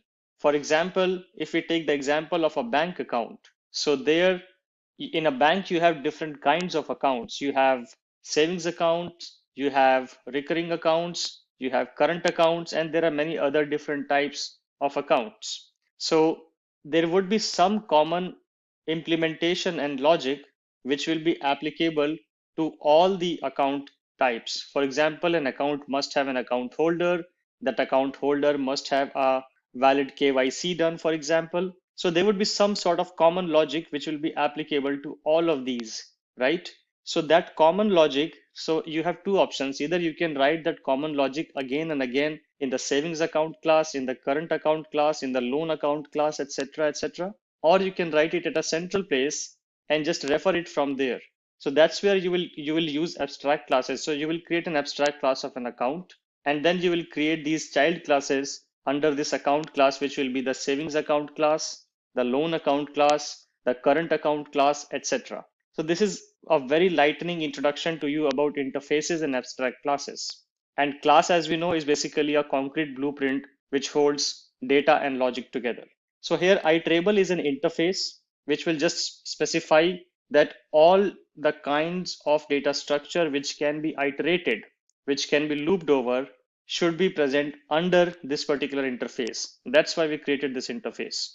So under iterable, we have this collections interface, and this will govern that everything which will present under the collection interface will be holding some sort of a collection of items. Now we look at the next set of interfaces. We see a set interface, we see a list interface, and we see a queue interface. When we talk about the set interface, these three different types of interfaces represent three different properties of collection. And these properties are exclusive of each other. For example, if we talk about set, so set has a property that everything which you put into set will be unique. It will never ever tolerate or contain any duplicate elements. That's the property of set. So now you can see whenever you have a scenario where there is a strict constraint that your collection should never have duplicates, you will use sets. When we talk about lists, list is probably the most lenient representation of a collection. It can store anything. It can store duplicates as well. It will not raise an error or a warning if you store same element multiple times. It will happily store it. But at the same time, the list is basically an index-based collection. You can access the elements starting from the index 0 till the last element. That's the basic value proposition. So whenever you have a requirement where you want to access the elements into a predefined sequence and one by one, then you should use list. Also, the order is fixed here. The first element will always come after the 0th element. The second element will always come after the first element. So whenever you iterate over this particular list, you will never have a scenario where you do not know the order of the elements being accessed. They will always be accessed in a predefined order. So it's basically, we can call it as an indexed ordered collection which can hold duplicates. Then the third one is queue here. So queue is basically, as you can, this is basically inspired from real world. So think of any queue. If you go to buy something at a grocery store, or if you go to buy a ticket at a railway station, or you go to the check-in counter at the airports, so you stand in a queue. And the concept of queue is that it works on a concept of first in, first out. The person who first went into the queue will be the person first being served and coming out of the queue. And if the second person comes, that has to be standing behind the first person. And once the first person is served and goes out of the queue, the second person comes at the front of the queue, and that particular person is served. So you can see it's if you have to store that kind of behavior, or if you have to implement that kind of behavior in a Java program, then you would use queues. So this was about the top level interfaces, which are set, list, and queue. And out of these, list and set are very, very popularly used, very heavily used in any kind of Java enterprise grade application. Now there are more interfaces like sorted set, navigable set, and dequeue. Sorted set is basically forcing additional constraint on the set that the elements will be unique. At the same time, you can also have the elements into a sorted order. That sorting can be an incremental sorting or decremental sorting, that depends. But the whole idea is that it will be sorted. Similarly, navigable set brings another navigation kind of properties. Dequeue is basically a double-ended queue where the elements can be inserted and removed both from the front and from the back. So there are the different properties of these interfaces. But like I said, the most popular ones are these three ones. Now let's talk about the abstract classes. So the abstract classes you see here are abstract collection, abstract set, abstract list, abstract queue, abstract sequential list. Generally, you will not be using these directly. You don't need to use them directly, but you should be aware that they exist. If you have a very specific case where you want to use these abstract classes, you can use them in Java program, but most of the time you don't need to use them. And most of the times you will be dealing with either the interfaces or you will be dealing with the concrete classes. Now this lecture is getting a bit long, so I will like to stop this lecture here. So we covered about the interfaces part of the collection, and we also understood a bit about the abstract classes, though we are not going to use abstract classes in much detail in the programs. In the next session, we will cover the second part of this collection framework, or the remaining part of this collections framework, which is around the classes. The reason I'm parking this to the next session because it is going to be a very detailed session where we will talk about all of these classes. And these classes are the ones which are very, very heavily used in your Java program. Discussing the concrete classes in the collections framework. In the previous session, we talked about the interfaces part of it, where we discussed about sets, the lists, and the queues, and we also touched a bit upon the abstract classes. And like I mentioned earlier, you don't need to generally use these abstract classes directly in your Java program, but you must be aware that they exist. You see some arrows here, right? If I just scroll up, you see multiple kind of arrows here. These arrows mean that if the arrow goes from bottom to top, it means this particular element is a type of the parent. It's basically denoting a parent-child kind of relationship. So for example, here you see tree set is basically a navigable set, and also extends abstract set, which extends set. So similarly, you can see all kind of complex relationships here, and generally you don't need to remember all of those. You only need to remember the few, and those few are basically easily can be spotted. For example, whenever you see a tree set, it means it's basically a type of set. Whenever you see a word called list, that means that it is a type of list. And whenever you see a word called queue, then it means that it is a type of queue. So let's understand these classes. Let's first go to the list interface. So you can see list interface has the relationship with abstract list, and from there it goes down to array list. Abstract list has another child which is called abstract sequential list, which is another abstract class, and which has a concrete class which is called linked list. So let's understand these two collections, or these two types of list right now. So when we talk about array list, let's understand this. We already have covered arrays. So what are array list? They are very similar to arrays in a way that they are also indexed based collections. So you can store elements and access them based on the index position, starting from 0 going till the length -1 index. And this is an ordered collection. You can access the elements only in a predefined sequence. It can obviously accept duplicates as well. And these all our properties are also applicable to arrays. The differentiating factor here is that array list is a dynamic array. It's not a static array. If you remember, when we talked about arrays, we had to initialize it, or we had to specify a fixed size of it while we initialize it. Once you have initialized the array size, you cannot change the array size. It is static, it is fixed. So if you have created an array of elements 10, and if you're trying to store the 11th element, you are going to get an array of array index bound of exception. But in case of array list, it dynamically updates its size based on the number of elements stored.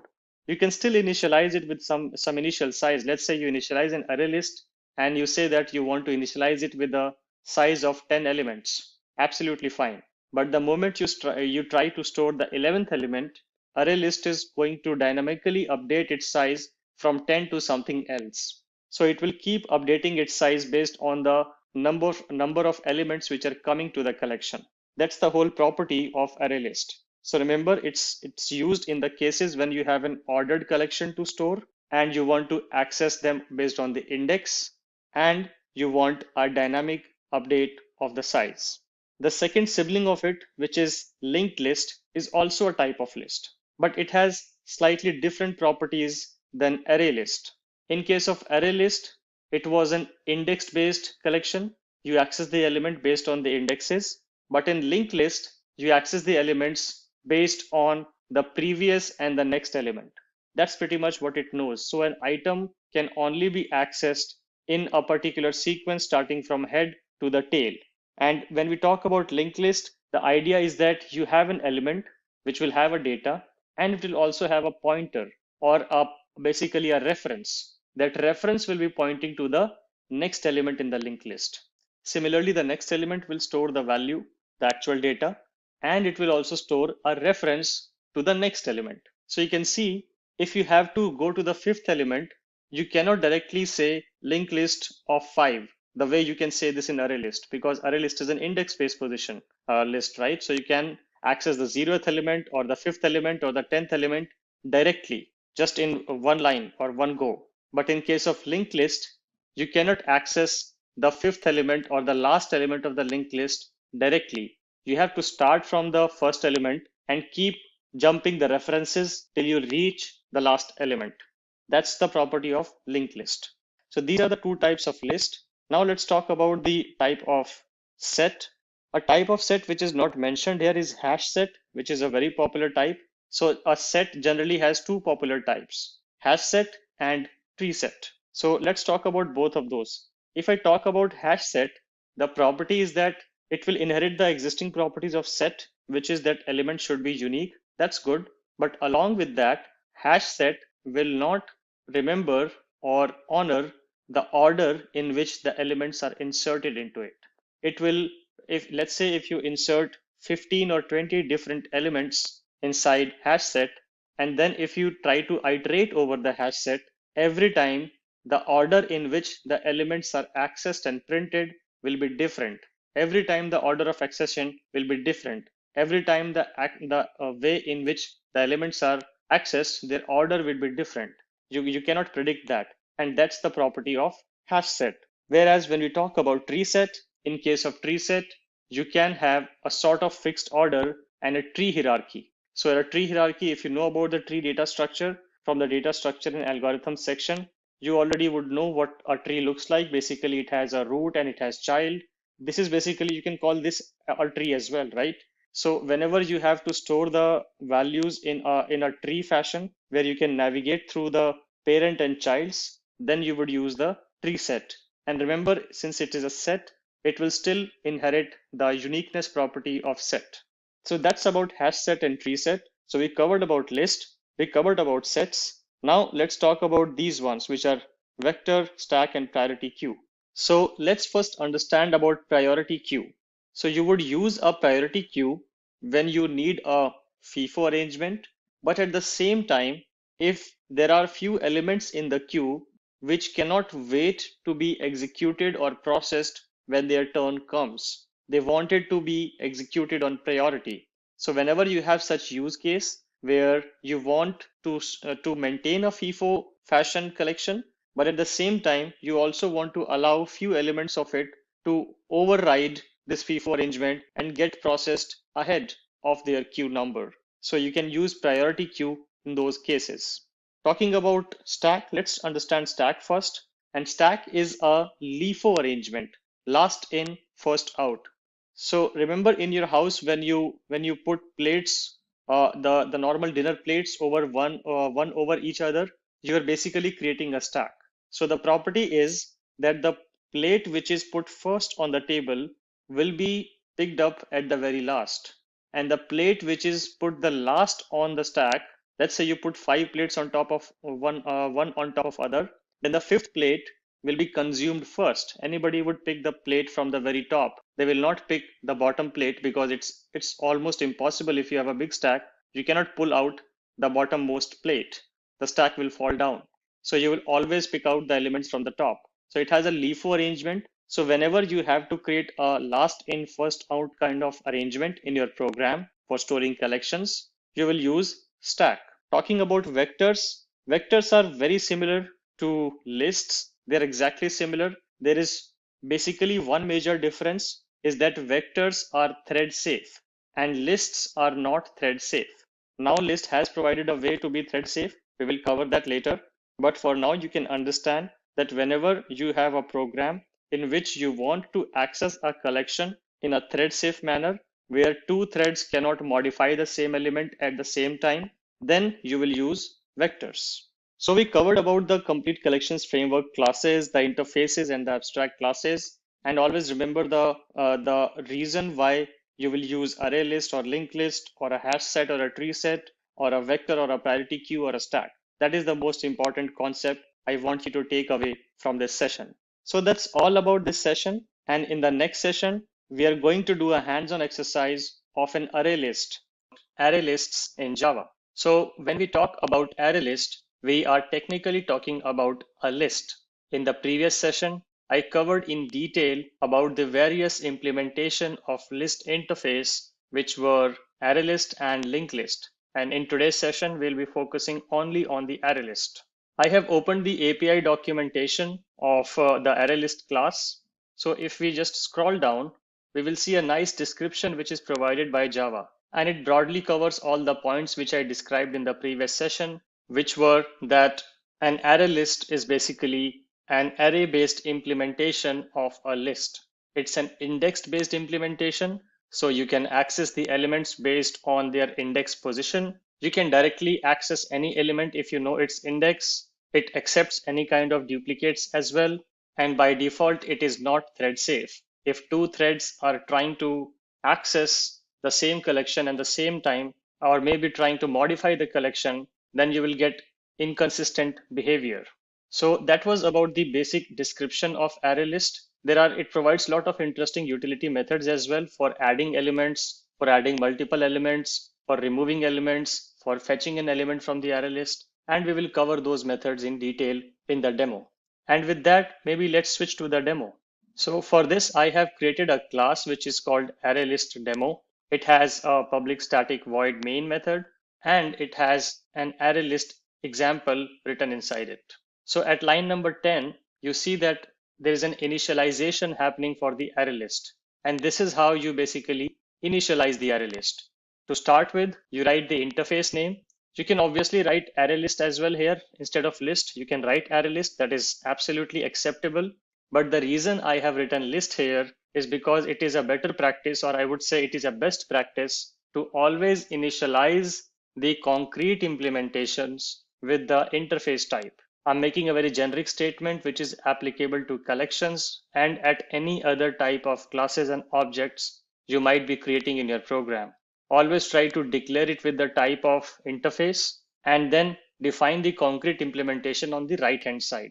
So the LHS or the left hand side will contain the interface declaration and the right hand side will contain the concrete implementation. The reason for this is that if tomorrow, if you have to change the representation of this array list to, let's say, a linked list, then you don't need to do a lot of work because the linked list is also a child of the list interface. So since list understands and knows about both of the classes, you can interchangeably use this reference to point to any of those implementations. That's why it is considered a best practice to basically write the left-hand side as the interface and the right-hand side as the concrete implementation.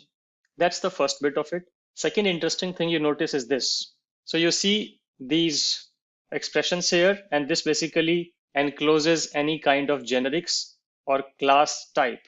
What are generics? We will cover this in detail in the upcoming sessions. For now, what you can understand and what you should know that these are denoting a class type of which the objects will be stored inside this particular list.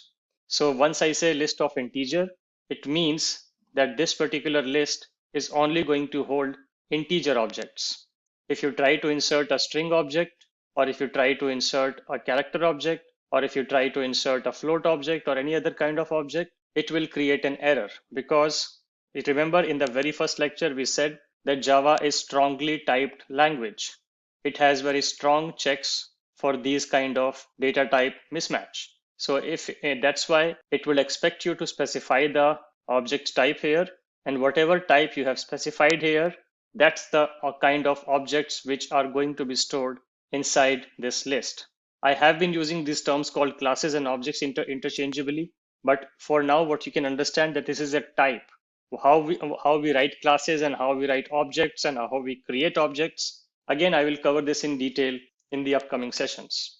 So we have specified the list interface, and I'm saying that this particular variable should hold any list of integer type.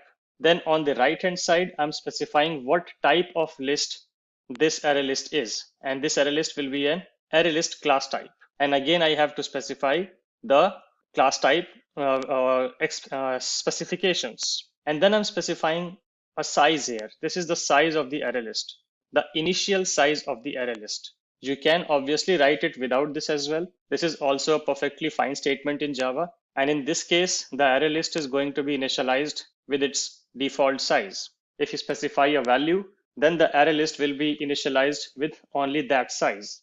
It is also considered a best practice to always initialize the array list with some known initial value. Let's say if this array list is going to store only 2 elements and the default size is definitely way bigger than 2 elements, then you're going to waste a lot of memories. So that's why it is a best practice to explicitly specify some sort of an initial size. This is also acceptable because it is automatically inferring the type from the declaration. You don't need to specify it again here. In fact, some of these modern IDEs will also show you a warning if you write it here. So the next thing I'm going to do is basically going to add some elements to this array list. So I've created an array list which should hold only integer values, and it should hold to start with 5 values, but it will not complain if you try to add the 6th value. So for that, I have just written a small loop here. Let me just put curly braces around it for readability. So I'm saying int I equal to 1, I should be less than equal to 5, I++, and I keep doing ArrayList.add. So this add method is the method which is used to add elements to the array list. So whenever you have to add an element to the array list, remember you need to use the method add and then specify the actual element which is supposed to be added. So I'm adding 1, 2, 3, 4, 5 in this array list one by one using this loop. And then I'm just printing the whole array list. That's what I'm doing here. After that, to showcase another operation of this array list, I'm removing an element. And if we have to remove an element from array list, just simply called ArrayList.remove and specify the index from which you want to remove the element. Remember, you need to specify the index. And as I said in the beginning, this is an array-based implementation. So this is going to start from 0. So when I say remove the element at index 3, technically it's the 4th element of the array list. After that, once we have removed the element, I'm again displaying the modified array list and then printing all the elements of the array list one by one. And for fetching the element, if you see here, if you observe this particular for loop, I'm using a couple of more interesting methods of the array list. Let's understand those methods as well, and then I will run the program. So here you see that I'm saying int I equal to 0, and then I'm saying I less than ArrayList.size. So if this array list has a initial capacity of storing 5 elements, and I've just added 5 elements to it, then the ArrayList.size will be 5, but it says less than. So it will start from 0 and run till I equal to 4, because the moment I becomes 5, 5 is not less than 5, and it will come out of the loop. So basically I'm trying to start this loop where i's value starts from 0 and goes till 4. And here I'm calling another ArrayList method which is used to fetch an element from the array list. So whenever you have to get an element from the array list, just call .get on the array list. So ArrayList.get, and I'm specifying the I value. So ArrayList.get of 0, get of 1, get of 2, get of 3, and get of 4. And that's technically the 5 elements which are stored in this array list. So let's run this program. So, and now let's observe the outputs here. Let me just bring the outputs down. Yeah. So at first I'm just printing the array list. So nothing, I'm just adding the elements and printing the complete array list. So if you want to just print the whole array list, just put that inside system.out.println and the whole array list will be printed. That's line 17. Then I remove the element at index 3. So if I traverse through this particular list, this is index 0, index 1, index 2, and index 3. So index 3 has an element which has a value 4. And I'm saying ArrayList.remove the element at index 3. So this particular element should be removed from this particular list when I call the line 20. And then if I print the modified array list at line 24, I can see that 4 is gone now. It's only 1, 2, 3, 5. That's the remaining list. You also notice that whenever I call system.out.println with ArrayList, I get this square brackets, which is the representation of an array list.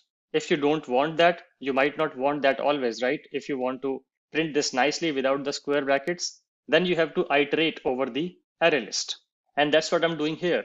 I'm going from 0 to ArrayList.size, and I'm doing get of 0, get of 1, get of 2, and get of 3.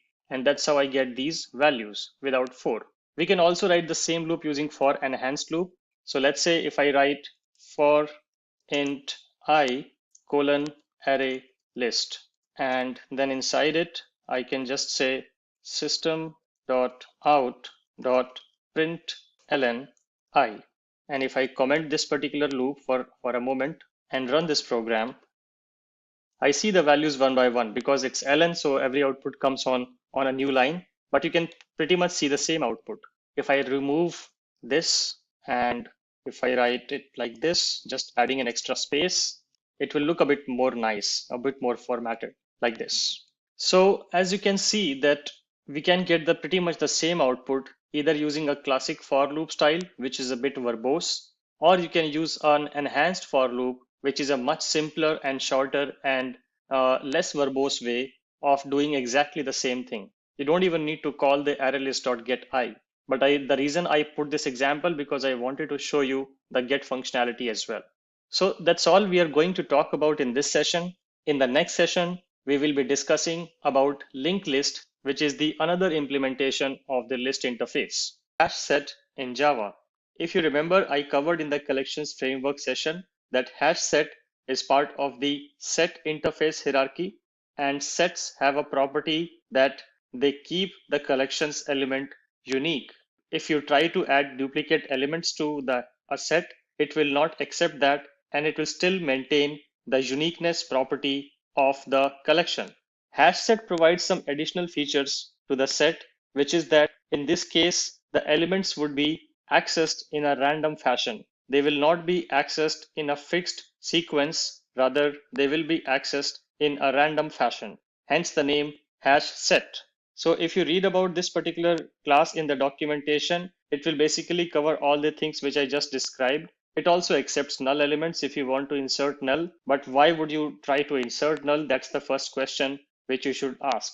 It again provides similar kind of utility methods to the list interface collection hierarchy we covered, like some utility methods to add the elements, to remove the elements, to check the size of the collection, and to check if an element exists in the collection or not, etc., etc. And we will cover some of these methods in the demo. This is again not synchronized, so this is not a thread safe collection, which you should know. So let's look at a demonstration of hash set and how do we actually create a hash set, how do we operate upon a hash set using different utility methods. So as you can see, I have created a class here which is called hash set demo. There's a public static void main method, and then at line number 10, you will see that I have created the hash set. And again, it starts with a concrete class here which says hash set, and you can obviously write it as set as well, which will also work fine. So we write the set type as string. So this particular set is going to hold only and only string objects and nothing else. And this set is basically a type of hash set. Again, this is not mandatory, so you can remove that. It will still not complain and the program will run fine. If you want to specify a size, please do that. If you do not want to specify the size, nothing goes wrong and it will be initialized with the default memory footprint. But remember, doing this wastes a bit of memory.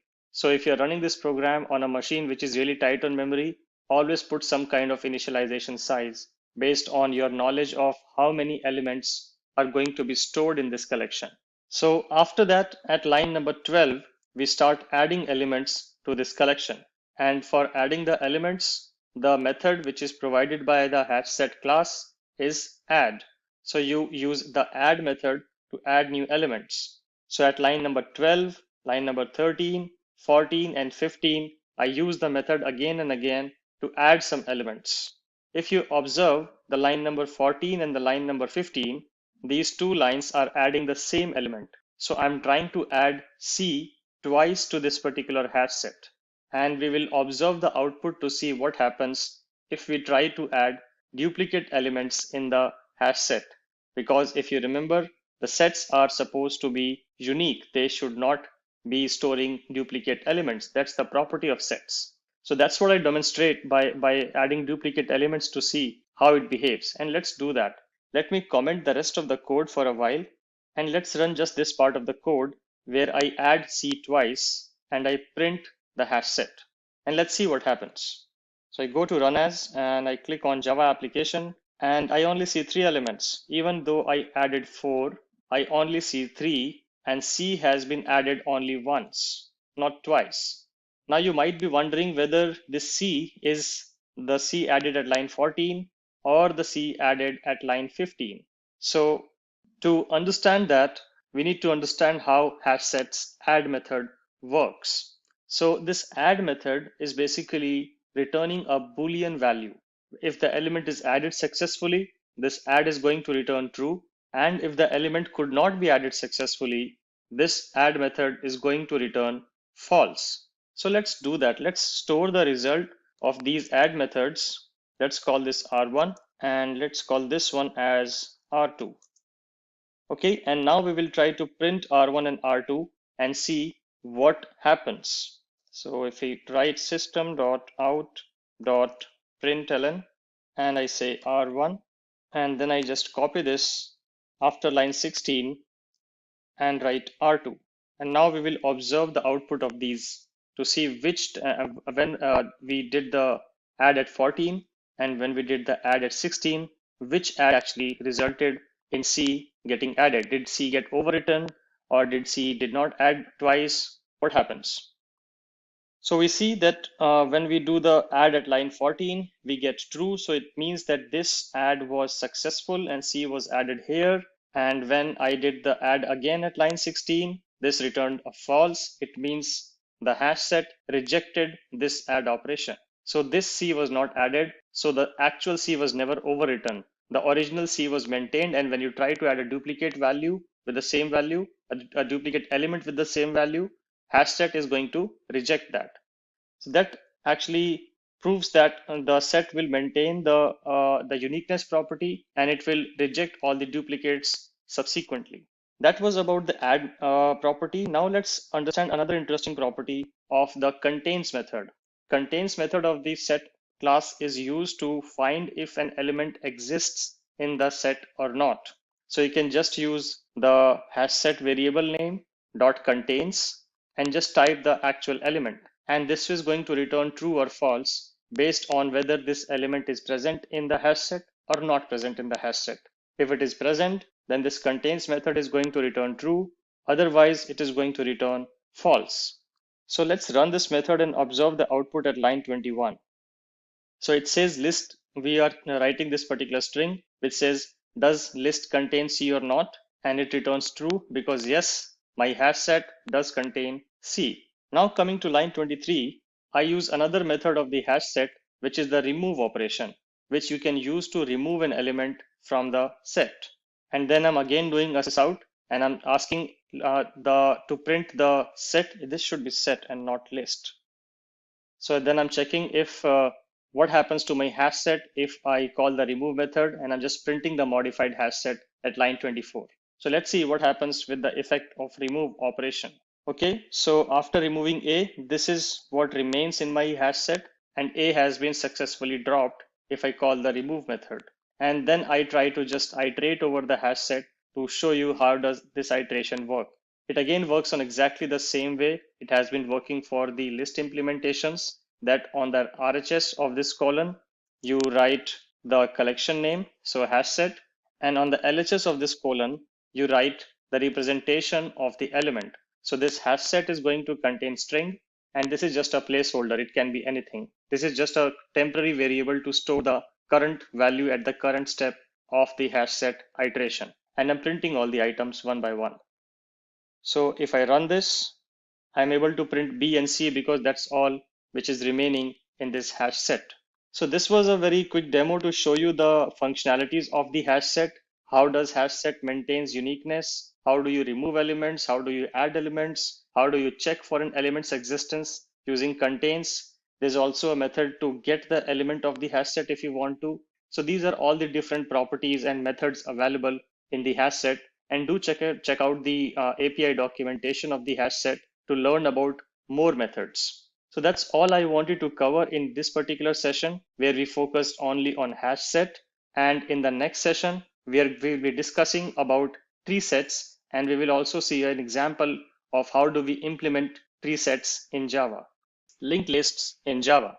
In the previous session, we talked about array lists, and today we are going to talk about the another type of implementation of the list interface, which is called linked list. If you remember from the previous sessions, we discussed about the properties of the linked list, and all those properties are listed here as well.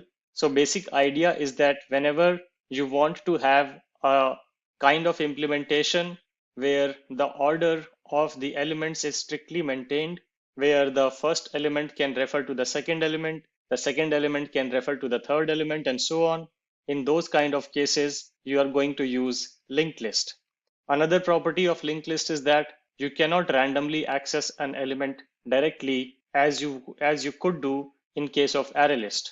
In case of ArrayList, you just write ArrayList.get and you provide the index location and you get the element right away.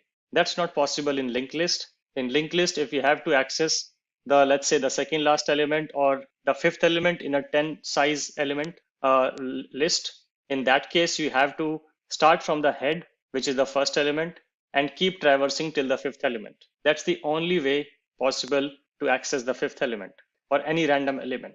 So that's the property of linked list. It is also not synchronized. So if multiple threads are trying to access a linked list concurrently, at least one of the threads and one of the threads tries to modify the list, then it must be synchronized externally by some other ways. Otherwise, you'll get unpredictable results. And again, this also provides a bunch of utility methods, and we will cover some of those methods. As you can see, add method for adding an element, add all, add first, contains, get first, get last. We will cover some of these methods in the demonstration, which follows this particular documentation. And with that, let's jump to the implementation. So I have prepared an example here for the linked list, which is called linked list demo. I've just created a class for it, and we have created a public static void main method here. And here you can see at line number 10, I have declared a linked list.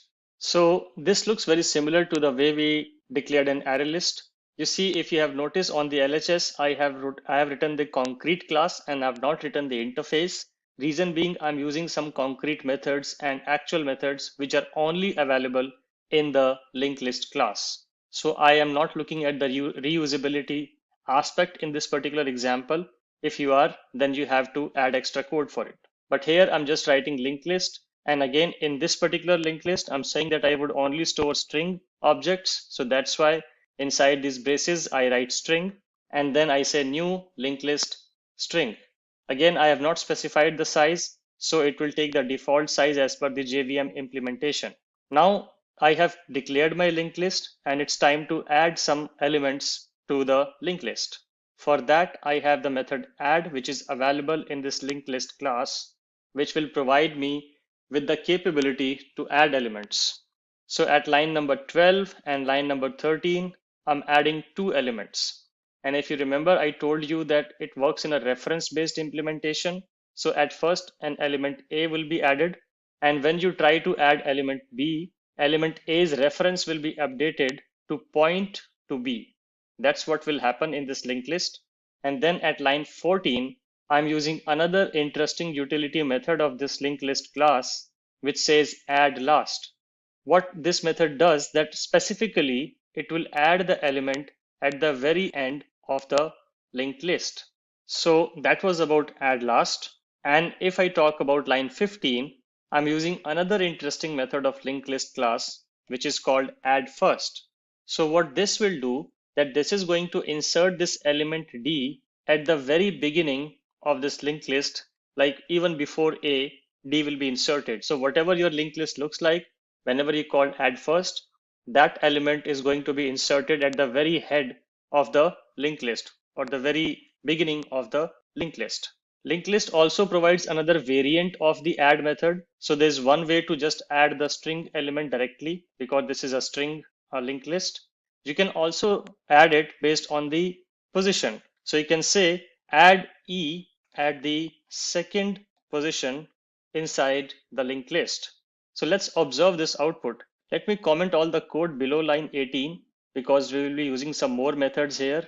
So we'll cover that in a while, but let's first understand the output at line 18 if we run this program. So right click, run as Java application, and this is the output we get. So let's understand the output. Or maybe let me do this. Let me put this here one by one so that we can interpret the output.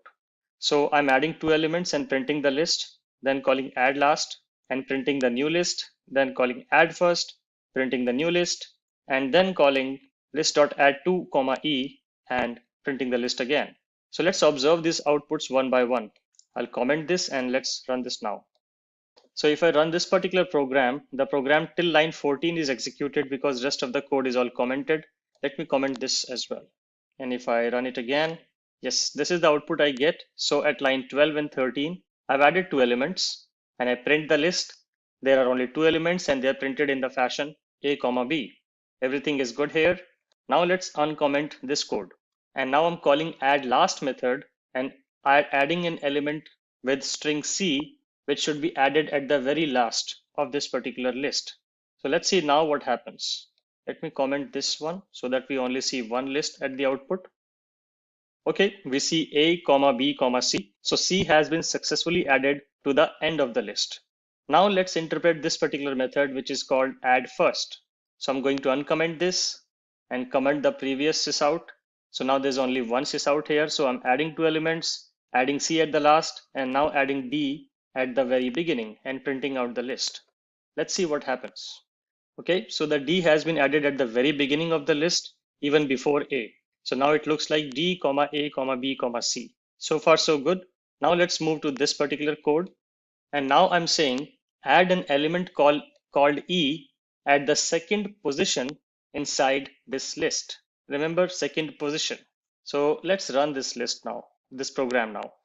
So now I see D, comma A. If you remember, the previous output was D, A, B, C. If I just uncomment this for a while, just to make it more clearer, and if I run this program, the previous list was D, comma A, comma B, comma C, and the new one says D, A, E. E has been inserted at the position 2. So 0, 1, 2. Position 2 has been added with this new string E, and my list is modified. Now it's time to find some interesting operations about the removal. So what happens if I try to remove elements from this list? And then we will observe the output again. So let's say if I say list.remove B, and so I'm saying just drop this particular element. So you can directly specify that particular element's value, and that element will be removed from the list. And let's see what output do I get if I just call list.remove B and I comment the rest of the code. We should see a new output here, which should not have B.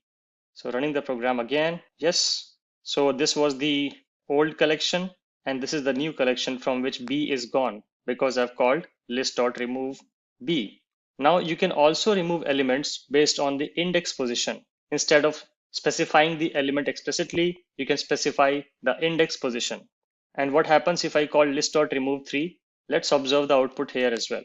So I'm just going to copy paste this out, and we'll see what output do we get if we remove the element at third location. Okay, so this was the previous output after removing B. And if I call list.remove 3, so 0, 1, 2, 3, C is the element which is at third location, and it is gone. When I call list.remove 3, C is gone, and D, comma A, comma E is only remaining. Now let's try to understand this particular line which says list.remove first. Expectedly, this is going to remove the element from the very beginning. So whatever element is present at the beginning, it is going to remove the element, and then we are going to print the list, the modified list. So we were here till DAE, and D was the element which was at the beginning. And if I called remove first, D is removed, and now only A, comma E is available. And now I use another interesting method, which is called list.remove last. And then I print the list, the modified list. So this is the list remaining, and I'm calling remove last. So E should be dropped, and only A should be left in this particular list. Yes, we only see A here. So this is basically what I wanted to show you in this program, that we can perform different kind of operations using different methods like add, add first, add last, remove, remove first, remove last. Obviously, there are more interesting methods available in this particular class. Do check out the API documentation for it. And there you can see all the different interesting methods which you can use while implementing linked list. So this is all I wanted to cover in this particular session.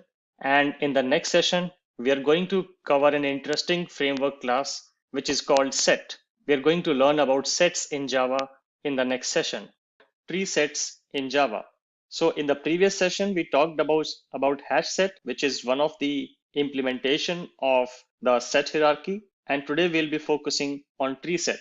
And if you remember, when we talked about this collection framework, I discussed briefly about tree set, that the main reason you will use tree set is basically when you want to maintain natural ordering of the elements. If you're adding your custom elements, then you need to tell Java how to compare and sort and order the elements. But that's for another day, when we'll cover about the detailed comparable and comparator interfaces. For now, what you can understand, that whenever you have to maintain the natural order of the elements automatically, then you should use tree set. Along with that, the set property still holds true, that this tree set cannot have duplicate elements.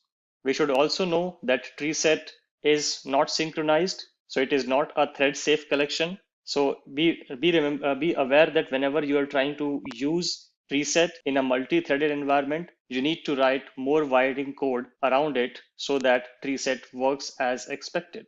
Okay, that was about the brief theory about the tree set. You can read about it in detail in this tree set documentation class. And with that, let's switch to a demonstration of the tree set class.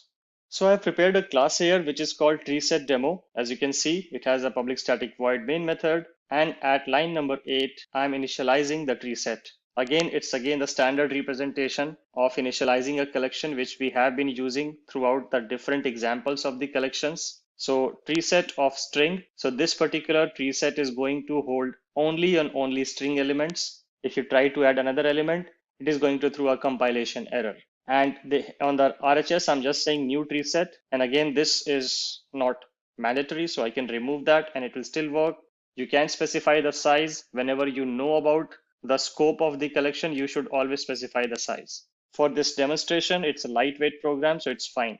After that, from line number 10 till line number 13, I'm again going to add some elements. And again, if you see, I'm adding elements in random order. I'm adding B, and then I'm adding A, then I am adding C twice just to show you the uniqueness property of the tree set. Does it still hold true or not? We will be able to figure that out from this particular example.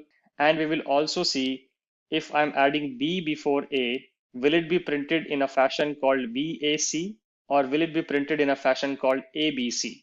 We should also know that. So let's try to run this program and understand the output. So if we look at the output, we see A before B. But here when we added the elements, we saw B before A. We added B first, and then we added A, and then we added C twice. And as per the uniqueness property of the set, the second addition statement at line number 13 returned false, and set rejected this addition because it could see that C was already present in this particular collection. So C is added only once. But what's interesting is that B is added first, but B is printed after A. So the natural order of the elements in this collection is automatically maintained by tree set. So what under the hood tree set does here, that it looks at the type, which is a predefined type in Java. String is a predefined class in Java. So it will use its own sorting algorithm to sort the strings based on their natural order of sequence. And in the natural order of sequence, A will always come before B and B will always come before C. So it will automatically apply that sorting and will present the result to you. If you're using a custom class here, let's say your own student class or your own customer class or your own account class, in that case, that account class or student class or customer class needs to tell Java how to sort elements. And for that, you need to write comparable and comparator implementations, which we will cover in detail in the future sessions. But for now, you must understand that whatever the type of class you are specifying here should tell Java how to sort the elements. Either Java should know it automatically. If it's a predefined class like string or integer or float or double,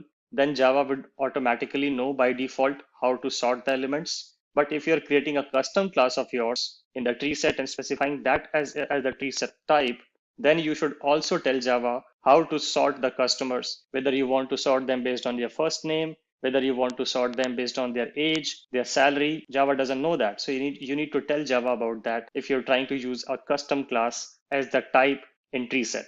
In this particular example, I'm using string here and it will apply the natural ordering. Let's put C here in the very beginning to see what happens. And I can comment this as we have already maintained and verified that C is only printed once and added once. So I'm adding C, B, A, and let's run this program. I still get ABC because again, the natural order is implemented.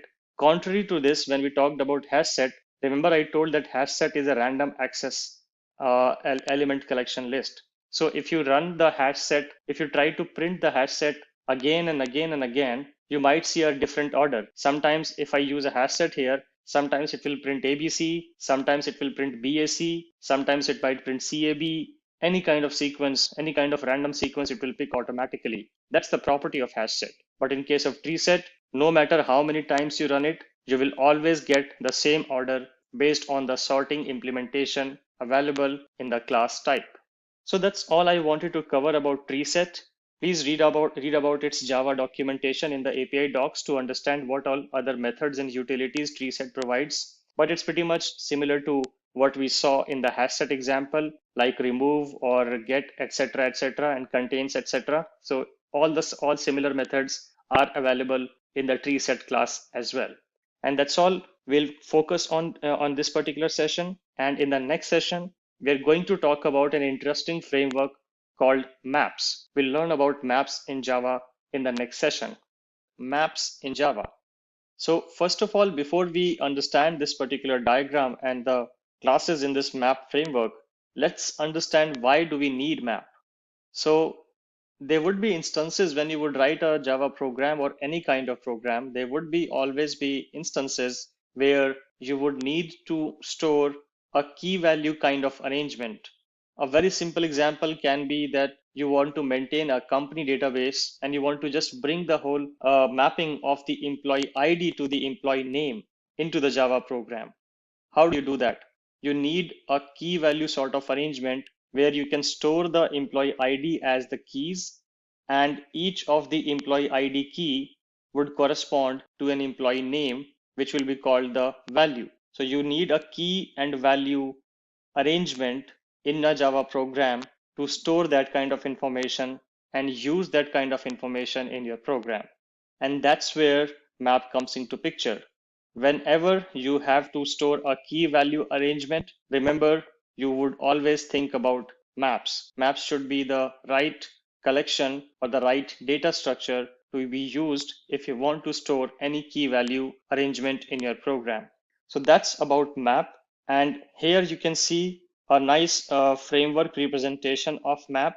And this is going to be a theoretical lecture where we will understand how this map framework works, what is the property, and what are the different implementation classes. And then in the future sessions, we will again look at some examples of the most popular map implementation classes which are used in the Java world.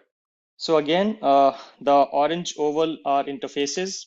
The blue boxes or the light blue boxes are the abstract classes, and the purple boxes are the concrete classes. So map is an interface which will provide this kind of a blueprint that every class underneath it would be working on a key value arrangement. When we talk about this key value arrangement, so we have these keys and we have the values. So the keys here are supposed to be unique. The values can contain duplicates. Remember, this is a very important concept that in map, the keys will be unique and the values can have duplicate. And because we want to maintain the uniqueness in the keys part, that's why the keys are technically stored as a set, because we know that set cannot contain duplicate. Sets are by design made to be storing only unique elements. So map uses the set class to store its keys, and to store the values, it generally uses a list class. So you can see map is basically reusing the classes from the collections framework, sets for storing the keys and lists for storing the values. That's the basic anatomy and basic idea of how map is working. Now you see some classes here called abstract map and sorted map. And again, similar to the set hierarchy, whenever you see the sorted word, and if you look at the concrete class, which is called tree map, this is going to provide you some sort of an order, sorting order automatically. And then you have the hash map class, and this class is going to be providing a random access. This will not maintain the insertion order. This will not provide you a natural sorting order. This is just to store elements in random order. And the element here, a single element here, is basically consisting of two parts, which is key and value. Always remember that. You also have hash table here. Hash table is basically a synchronized representation. This is a thread safe. Hash map and tree map are non-thread safe. So multiple threads, if you try to work in a multi-threading program with these hash map and tree map, you're going to get very unpredictable results. But if you use hash table, then it is inherently thread safe. So it will only allow one thread to access the hash table at a particular time. You will also be thinking then it's always better to use hash table, right? Because you will never get into those weird errors and you don't have to migrate your program to a multi-threaded environment whenever you are trying to use hash tables. Yes, that is true, but hash tables are slower for the same reason, because only one thread can can access it at a time, and that's why hash tables are slower. And hash map and tree map are way faster because they allowed multiple access at the same time. So you have to always be mindful of what kind of collection type you're using. There are some external ways as well to make these hash maps and tree maps and hash set and tree set and array list and linked list as synchronized as well. And we will talk about that in a future session. But for now, you can understand that hash map and tree map are non-thread safe and hash table are thread safe. There is another class which is coming out from the hash map class, which is called linked hash map. And linked hash map, as the name shows, it will basically carry two properties. It will carry the property of hash map, where the elements are stored or displayed or accessed in random order. And at the same time, it is also providing the linked property of the linked list, where the sequence is maintained. So you can see you can actually get the insertion order. If you use a linked hash map, the way in which you insert the elements would always be the way in which the elements will be accessed. So you are getting sort of a ordering property, but the order is the insertion order. It's not the natural sort order, it's the insertion order. That's why the name linked hash map, because it brings the linked list part of the link property inside the hash map, where the elements would be presented to you in the order they are inserted when you call the add method. So that's what we covered here. We covered about map interface. We covered about hash map class, which is going to store the values and the access will be random. The value means the element means a key and value. We sometimes also call this as an element. You will see that representation sometimes. Some people also call it as iterable element. It's all the same thing, but it's a key and value arrangement. Tree map also stores the key value arrangement, but it will provide you a sorted representation. And here the sorting will happen on the keys, not on the values. The sorting will be happening. The natural order of sort, which will be maintained by the tree map, is only applicable to the keys here. Similarly, linked hash map, it will insert the elements, but when you try to access it, it will maintain the insertion order. No matter how many times you access it, it will only be presented to you in the order the elements were inserted. And hash table is very similar to hash map, with the difference that hash table is thread safe. Multiple threads cannot manipulate the hash table at a time. It will only let a single thread access itself at a time. So that's the property of hash table. The most popular classes are generally these ones: hash map, tree map, and linked hash map. Very rarely you will also see hash table, but since we have some ways to get these synchronized, so generally you would not see much of the hash table implementation. And that's all I wanted to cover in this particular lecture, where we walk you through the concepts and the theory of the map framework. And in the upcoming sessions, we'll go deeper into the concrete classes. And in the next session, we'll specifically be discussing about hash map. So we will understand how hash map works. We will create a hash map, and we will again look at some utility methods which are provided by the hash map class through the demonstration. Hash maps in Java. In the previous session, I covered about the theoretical concepts of map and the key value arrangement, and the keys being basically a set and the values basically being a list. And now we are looking at the API documentation of the hash map class. You can see the k, v here. These are the types of the key and the value which the hash map will accept. You can see k is basically the type of keys and v is basically the type of mapped values. Like I explained, it's basically keys are stored in a set fashion and values are stored in a list collection fashion. This is not by default synchronized. So if you want a thread safe collection, then you would have to do something else, which I will cover in the future sessions. This is a very brief overview of what hash map is, but let's look at the example to understand better, and then I will be able to explain it in a bit more detail. So now we are looking at an example which is basically a class which is called hash map demo. I have a main method here, and then at line number 10, I'm initializing the map.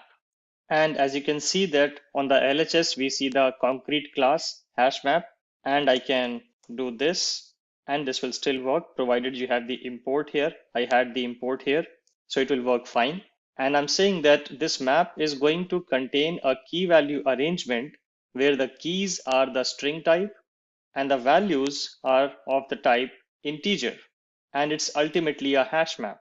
Here, I don't need to again provide the generics because I have already provided the generics here. The name of the map is just simply a map.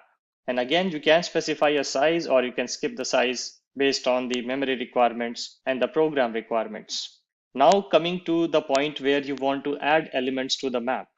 Now, since this is a key value arrangement, here the name of the method through which you are going to add elements is put. So you call map.put and then you provide the key, comma, you provide the value. That's the syntax for adding an element, or we technically call that element an entry. This key value together is called entry. So if you have to add an entry to the map, you have to write it in this way where key, comma, value is the convention. So I'm adding three elements or three entries here, which is A, 10, B, 20, and C, 30. A, B, C are basically the keys, and 10, 20, and 30 are the corresponding values of these keys respectively. After that, I'm showcasing another utility method of this particular class, which you can use to find the size of the map. So you can just call map.size and it will print the size of the map. After that, I'm printing the actual map, the whole map. And then I'm using some more methods, but again, let's comment this code and let's understand this code one by one so that there is no confusion.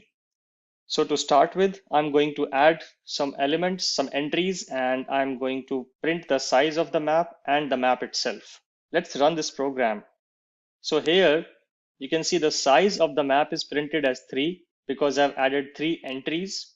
And then when I call map inside the system.out.println method, I get the whole map printed here. And this is how the map will look like when it is printed.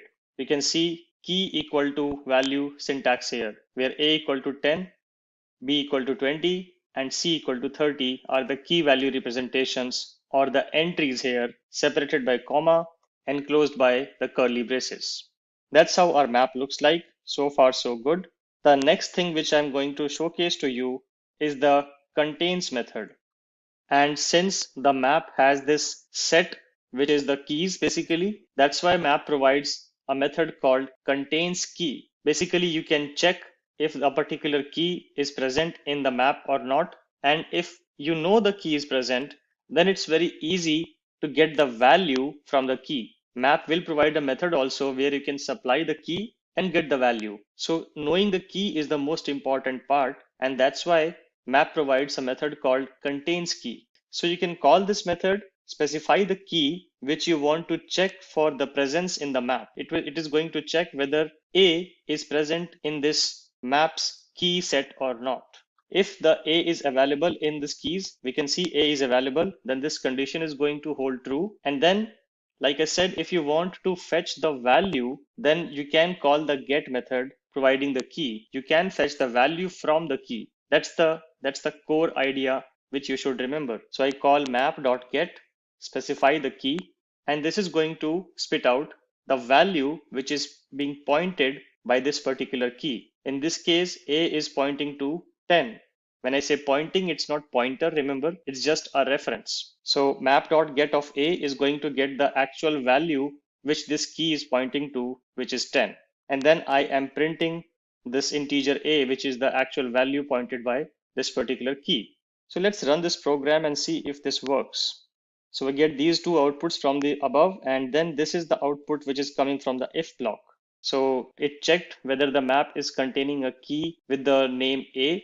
Yes, it was able to find that. And then we asked the Java program to fetch the value corresponding to this particular key. So we just called map.get of A, and it fetched 10 and it printed 10 here. That's why you see 10 here. Okay, so that's how you can basically use the contains key method and the get method. Now, what if you want to iterate over all the keys? What if you have to use all the keys and you have to make some pattern or make some observation about all the keys in your map? You can do that by iterating over the key set, and for that map provides a method called key set. So you just called map.keyset, and this is going to fetch all the keys in a set representation and will be provided to you. So here when I call map.keyset, this is basically giving me a set which is containing all the keys, and then I'm iterating over the keys one by one. You would be familiar with this syntax by now, which is the enhanced for loop syntax. And inside this, I'm printing the key, which is the current temporary variable holding the current key, and the value pointed by that particular key at that particular step. And I'm again using the same method get, which I showed you here. Same method. So you provide the key and you will get the value. So I'm going to get all the keys, iterate over the keys, and then print the key and the value. Let's see how this looks like. So till this we were good. And here you will see the output which is coming out from this particular for loop.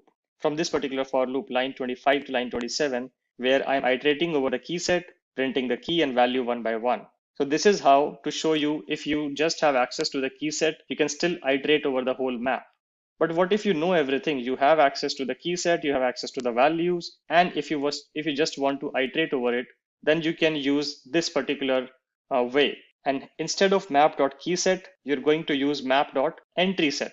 If you remember, map treats each key value arrangement as a single entry. Entry is the keyword here.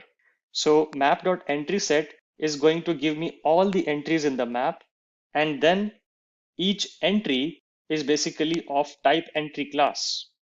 This is the representation of each entry, and we know how this representation formed. Entry is the class basically which is coming out of this map collection hierarchy, and then let me just save this, and then string is the key and integer is the value held by each entry inside the map. So that's what we are going to do. We are going to pick up all the entries in the map and going to iterate over the entries one by one by writing this enhanced for loop.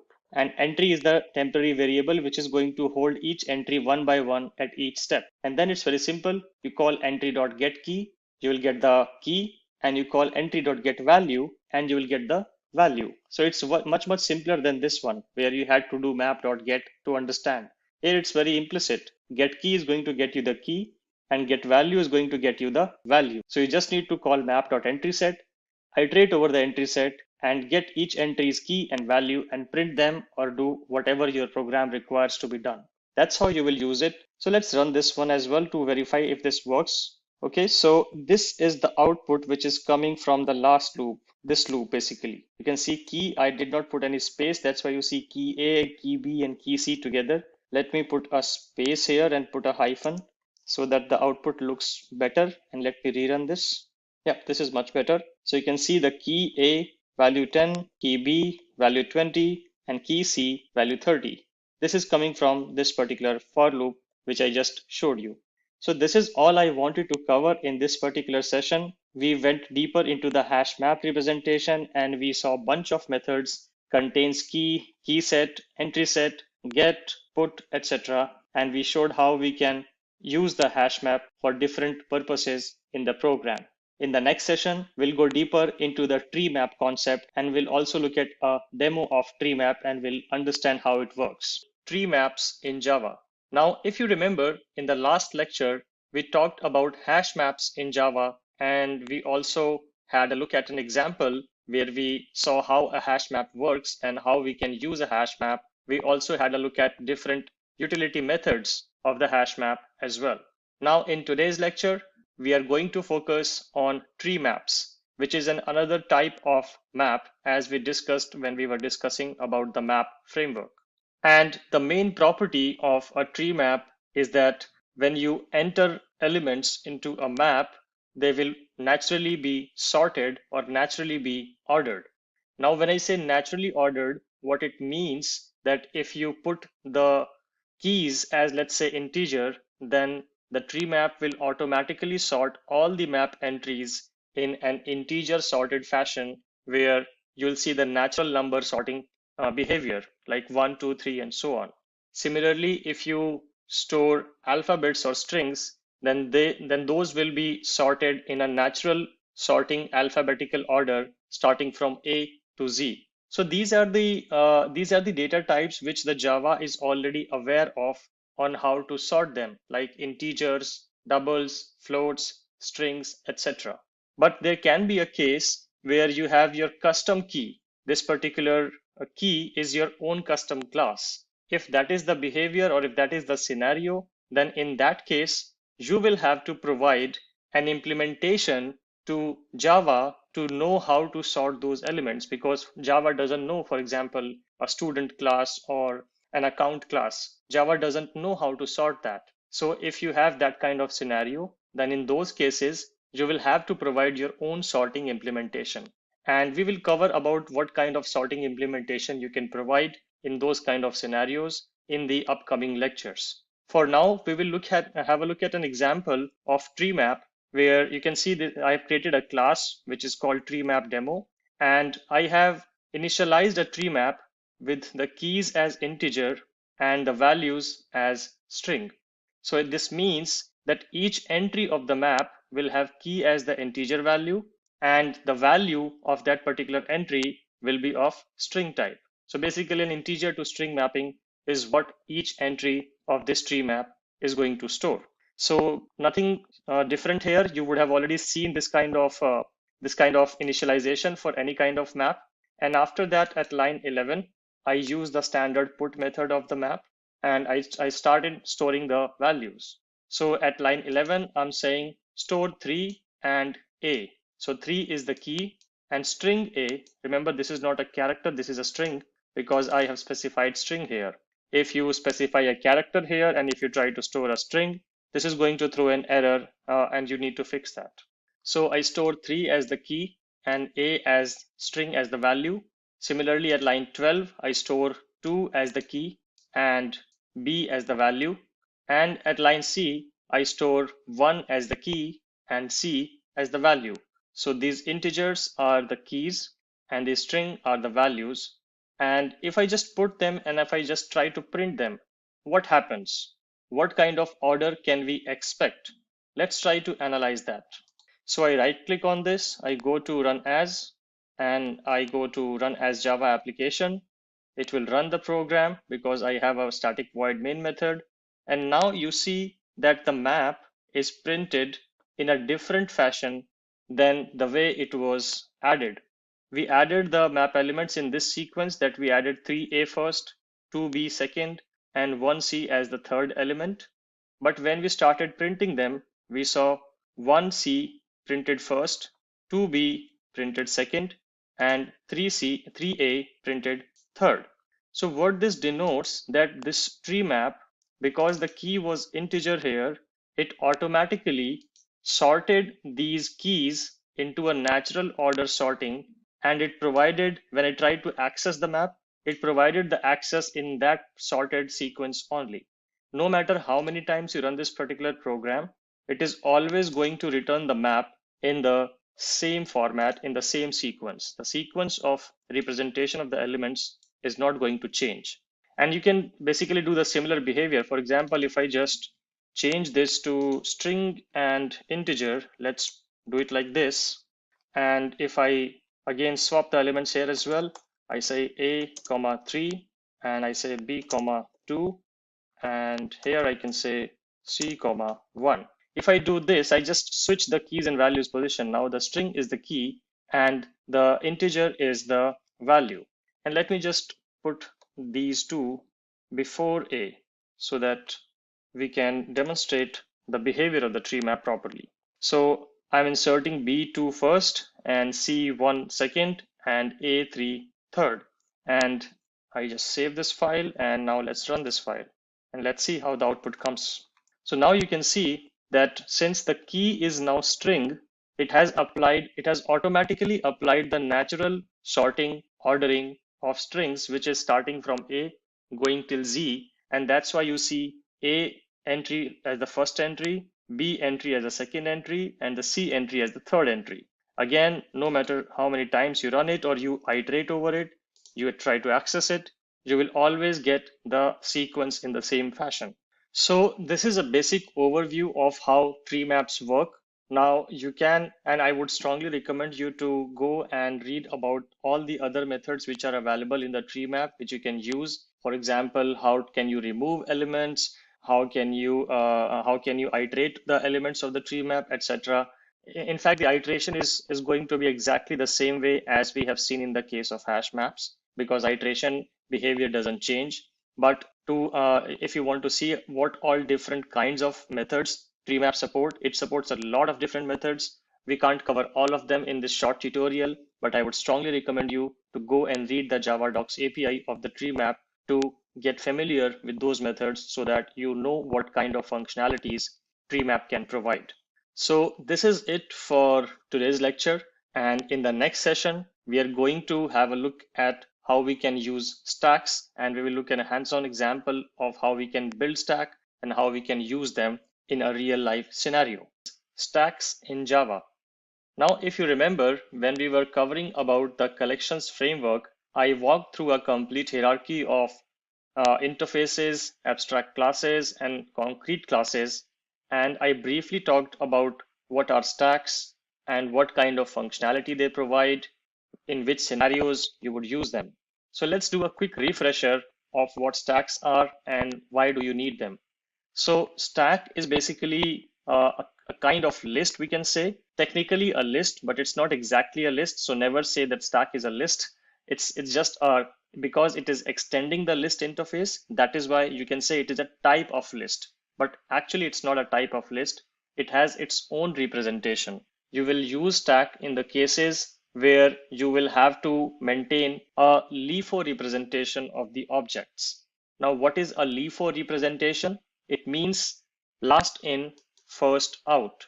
That's basically the full form of the LIFO acronym. And what it means that the element which goes at the last inside the collection will be the first to come out. Think of it as a stack of plates at your dining table, where you put plates over one another, and the last plate which you put on that plate stack will be the first one to be picked up by somebody who wants to eat something, because people will not take out the bottommost plate, otherwise the whole stack will fall. That's why they will take the topmost plate, and that's why we call that plate representation as stack of plates. And this representation in Java is exactly inspired from that, and we call this stack. You see a bracket here, you see a generics representation here which says E, which means that stack, you need to define what kind of stack it will be, whether it will be a stack holding integer values or string values or any of your custom class values. So that is the basic property, that the last element to be going inside the collection will be the first element to be coming out. So let's have a look at an example of how you can use stack and what are the different properties which we can leverage while working with stacks. So for that, let me switch back to Eclipse, and you can see I have a class created here which is called stack demo, and it has a public static void main method which is making this particular class executable. And here you can see I have initialized the stack. So stack of the class type. So you provide the class type as string, which means that this particular stack is going to store string objects. And then you just say new stack and you provide the same generics here. Actually, you can skip that. If you do this as well, this is going to work fine. So that is how you can basically initialize a stack. You can see the import here, which you need to import to make this work. It's basically part of the java.util package. What are packages? Again, we will cover that in detail when we'll cover classes and constructors and etc. So now at line 11, I'm using a method called push. Now the push method is used to insert elements inside the stack, but we call it push because, like I said, stack is a special type of collection. That's why it doesn't use the add method. Rather, it has a method which is called push, which is used for inserting elements or pushing elements on the top of the stack. So at line 11, you say stack.push. Basically, this stack is holding the list of all the countries or the entries of all the countries. So you say America at line 11. Then at line 12, I'm again doing stack.push and entering Germany. At line 13, I'm again doing another stack.push and entering India. So basically, I have added 3 countries' names inside this stack. Now, if you can think about the mental representation, or if you try to build a mental representation of this, then stack.push America is basically the first entry. Then when you added Germany, this entry went on top of America because that's how the stack of plates work, right? And then India entry will come on top of Germany. So the America is the bottommost entry. Then we have the Germany, which is sitting in the middle. And then at the top, we will have the entry for the India string. And after that, at line 15, I'm just printing the stack. So if you want to just observe the output till 15, let's comment this particular section for now. And we will just focus till line 15. And once we have figured that out, then we will move to the rest of the code here. So let's run this particular program and observe the output. So you can see this is the system.out.println, which is getting printed. So I'm printing a stack string, and then I'm printing the stack as is. And you can see it's printed in the sequence in which the elements were inserted. So when you print the stack, you will not be able to figure out which is the bottom and which is the top, because you don't need to know that while you are just printing the whole stack. When you actually want to understand and observe that behavior is when you will start taking elements out of the stack. At that time, it would be critical to know which element is at the top and which element is at the bottom. But for now, we can see that we are able to successfully add elements or push elements to a stack, and we are able to successfully print the stack. Now let's uncomment this particular code and understand what is happening here. So at line 17, I'm using another method of the stack, which is called pop. So the push method was used to push elements or insert elements into the stack, and the pop method is used to take elements out of the stack.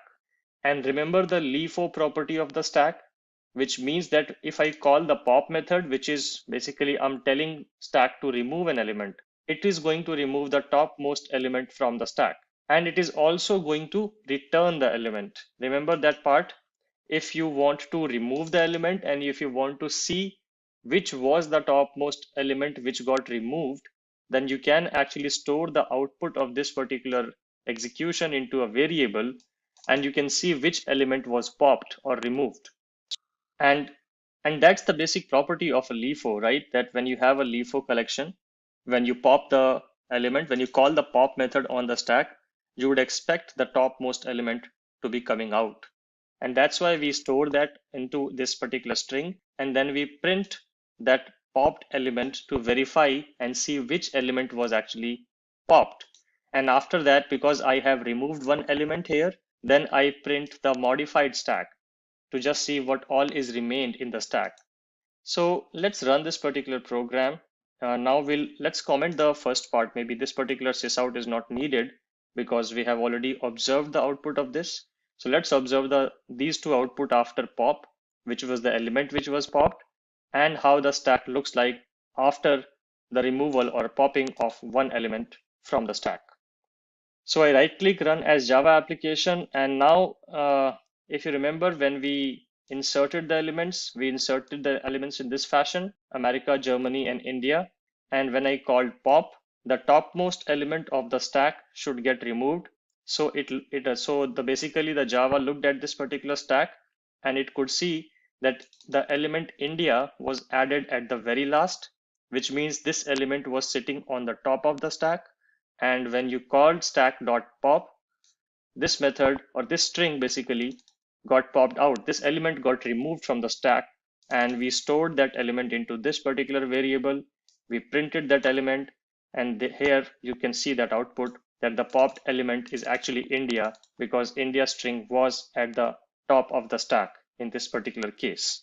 At line 20, now I'm printing the modified stack, basically printing what is remaining inside the stack after we called this pop. And we can see that the string India is gone from the stack, and now Germany is the new top. If I call this again, let's call this again to verify if Germany is at the top actually. So I'm calling the stack.pop again. Let's just call it popped element 1 for simplicity. Don't do that in production code. Always give nice variable names, but for the sake of demo, we can do this. So let's see what happens if after we have these two elements left in the stack, and if I call pop again, which element gets popped. So I right click, run as Java application, and we can see that this was the representation here at line 20. Then I called popped, and the popped element was Germany, because now this Germany was the new top. And after Germany has been removed from this particular stack, then this stack has only one element, which is America. So this is how you can work with the stack, and these are the most two popular methods, which are push and pop, which you would basically require to use in your program if you're working with stack. And let's say you have a scenario where you just want to view which element is at the top. You don't want to remove it, because pop is also going to remove the element, right? So if you don't want to remove it, but just want to view which element is sitting at the very top of the stack, then you can call the peek method. So this peek method is basically going to return the topmost element, but it is not going to remove the element from the stack. So let me just verify that as well for you. Control C, and after we do the peek, I'm going to print the element again. Let me just call it as peeked, or let's say just call it as top element, and then we print the stack again. So let me just comment out this one as well, and now we'll run the full program. Let me call this as original stack. So we'll first print the original stack, then we'll remove one element and we'll print that element, and we print the modified stack.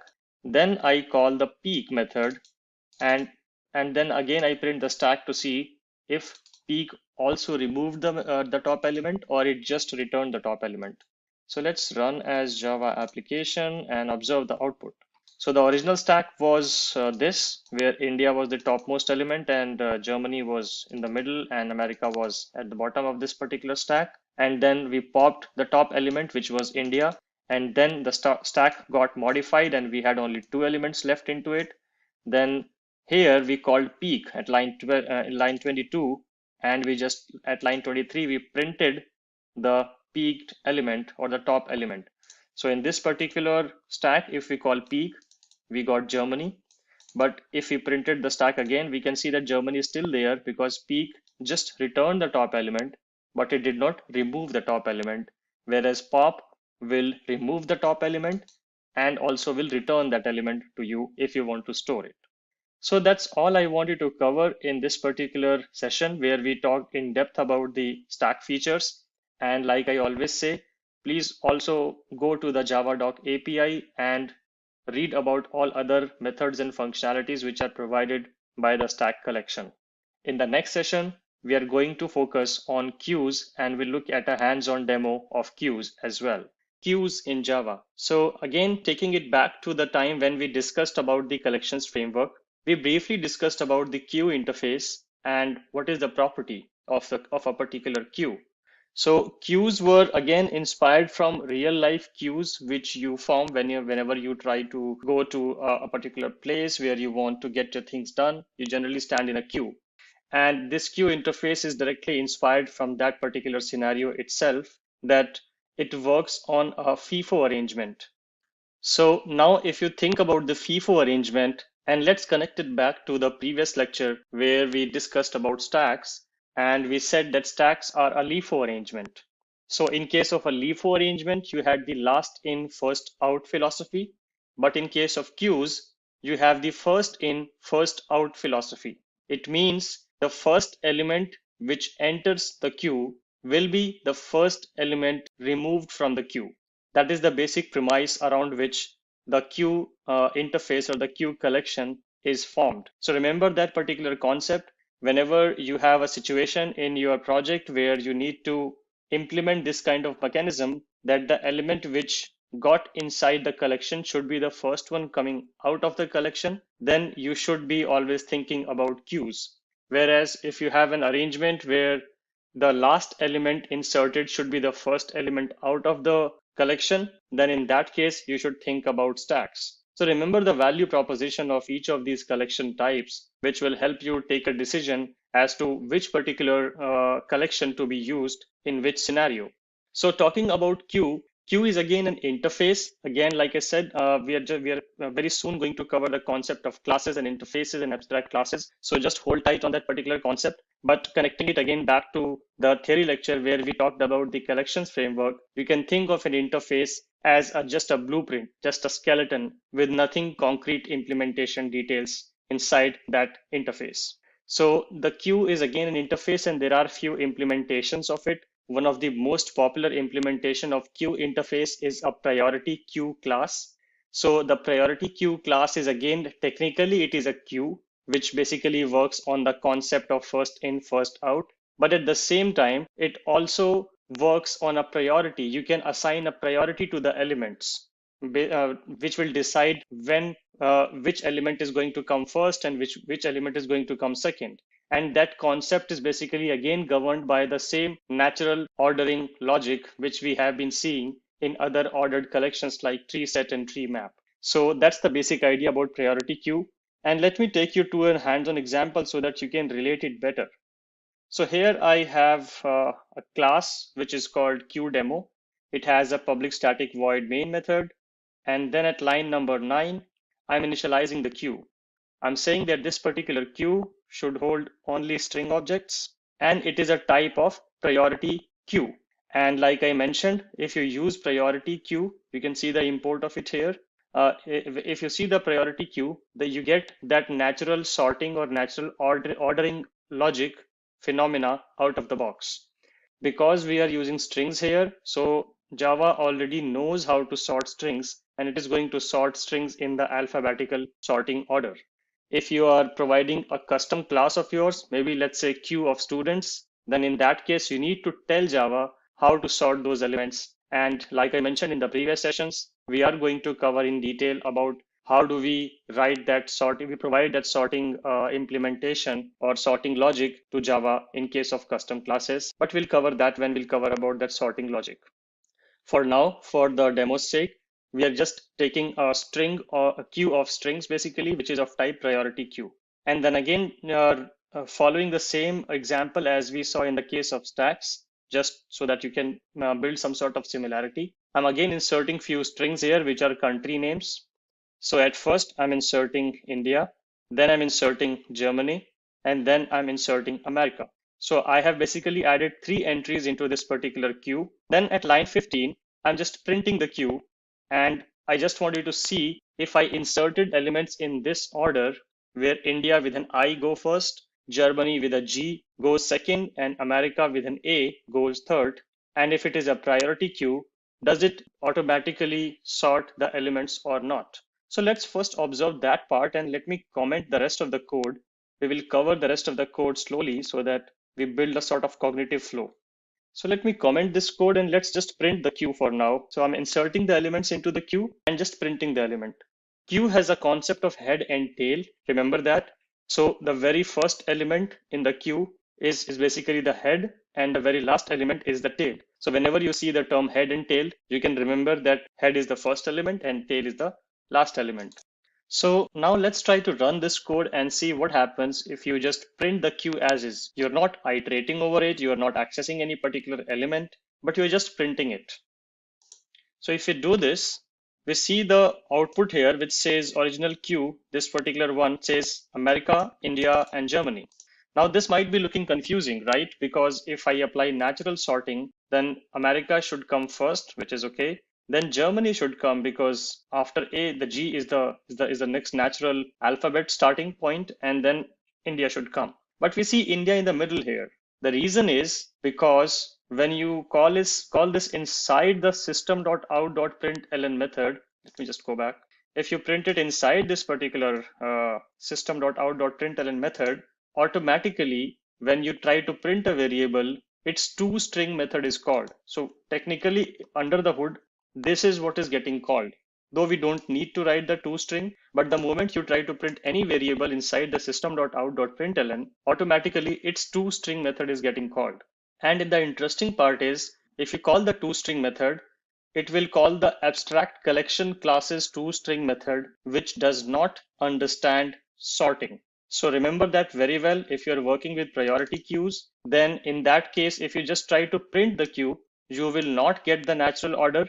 But once you try to add or elements or remove elements or peek the elements, in those cases, you will get the natural ordering sequence. But if you just print the queue as is, you will not be able to get the natural order and it will be random order. That's why you see a random order. But let's try to build our understanding around the natural order. So once we have printed the queue, now let's understand the other method of the queue, which is the remove method. And if you remember, I told you that this is a FIFO queue. So if you try to remove an element, the head of the queue is going to get removed. The head in this case is this string America, which should be removed from this particular collection if I call remove method. So I'm just calling the remove method and then printing the remaining queue. Again, this queue will be printed in random fashion, but if it is respecting the priority queue's natural ordering sequence, then America should get removed once I call remove. So let's verify our understanding. So I can see the queue after removing the head element remains as Germany and India. These are the elements which are left now, and America is removed from this particular queue now. So that verifies our understanding that when you call remove, the head of the queue will be removed, and the head will be the alphabetically sorted first element of the queue. There's another interesting method in the queue. Similar to stacks, we have a peek method. If you just want to view which element is sitting at the head of the queue, if you just want to view it, you don't want to remove the element, but you just want to view the element. In that case, you can call the peek method. So I'm just calling queue.peek and storing the output of queue.peek into a variable called head, and then just printing the head. So let's see what happens in this case. Okay, so I'm getting this message which says head of the queue is Germany, because Germany is now the new head after America was removed from this particular collection. So that is our head. And like I said, whenever you call these methods, these will respect natural sorting order. Sysout will not respect natural sorting order. Remember that. Another interesting method is poll. So poll method is basically used to remove the element and also return the element. So you can see which is the head, and it will also remove the head both at the same time. But in case of remove, you were just removing the element. You were not able to see which element was removed.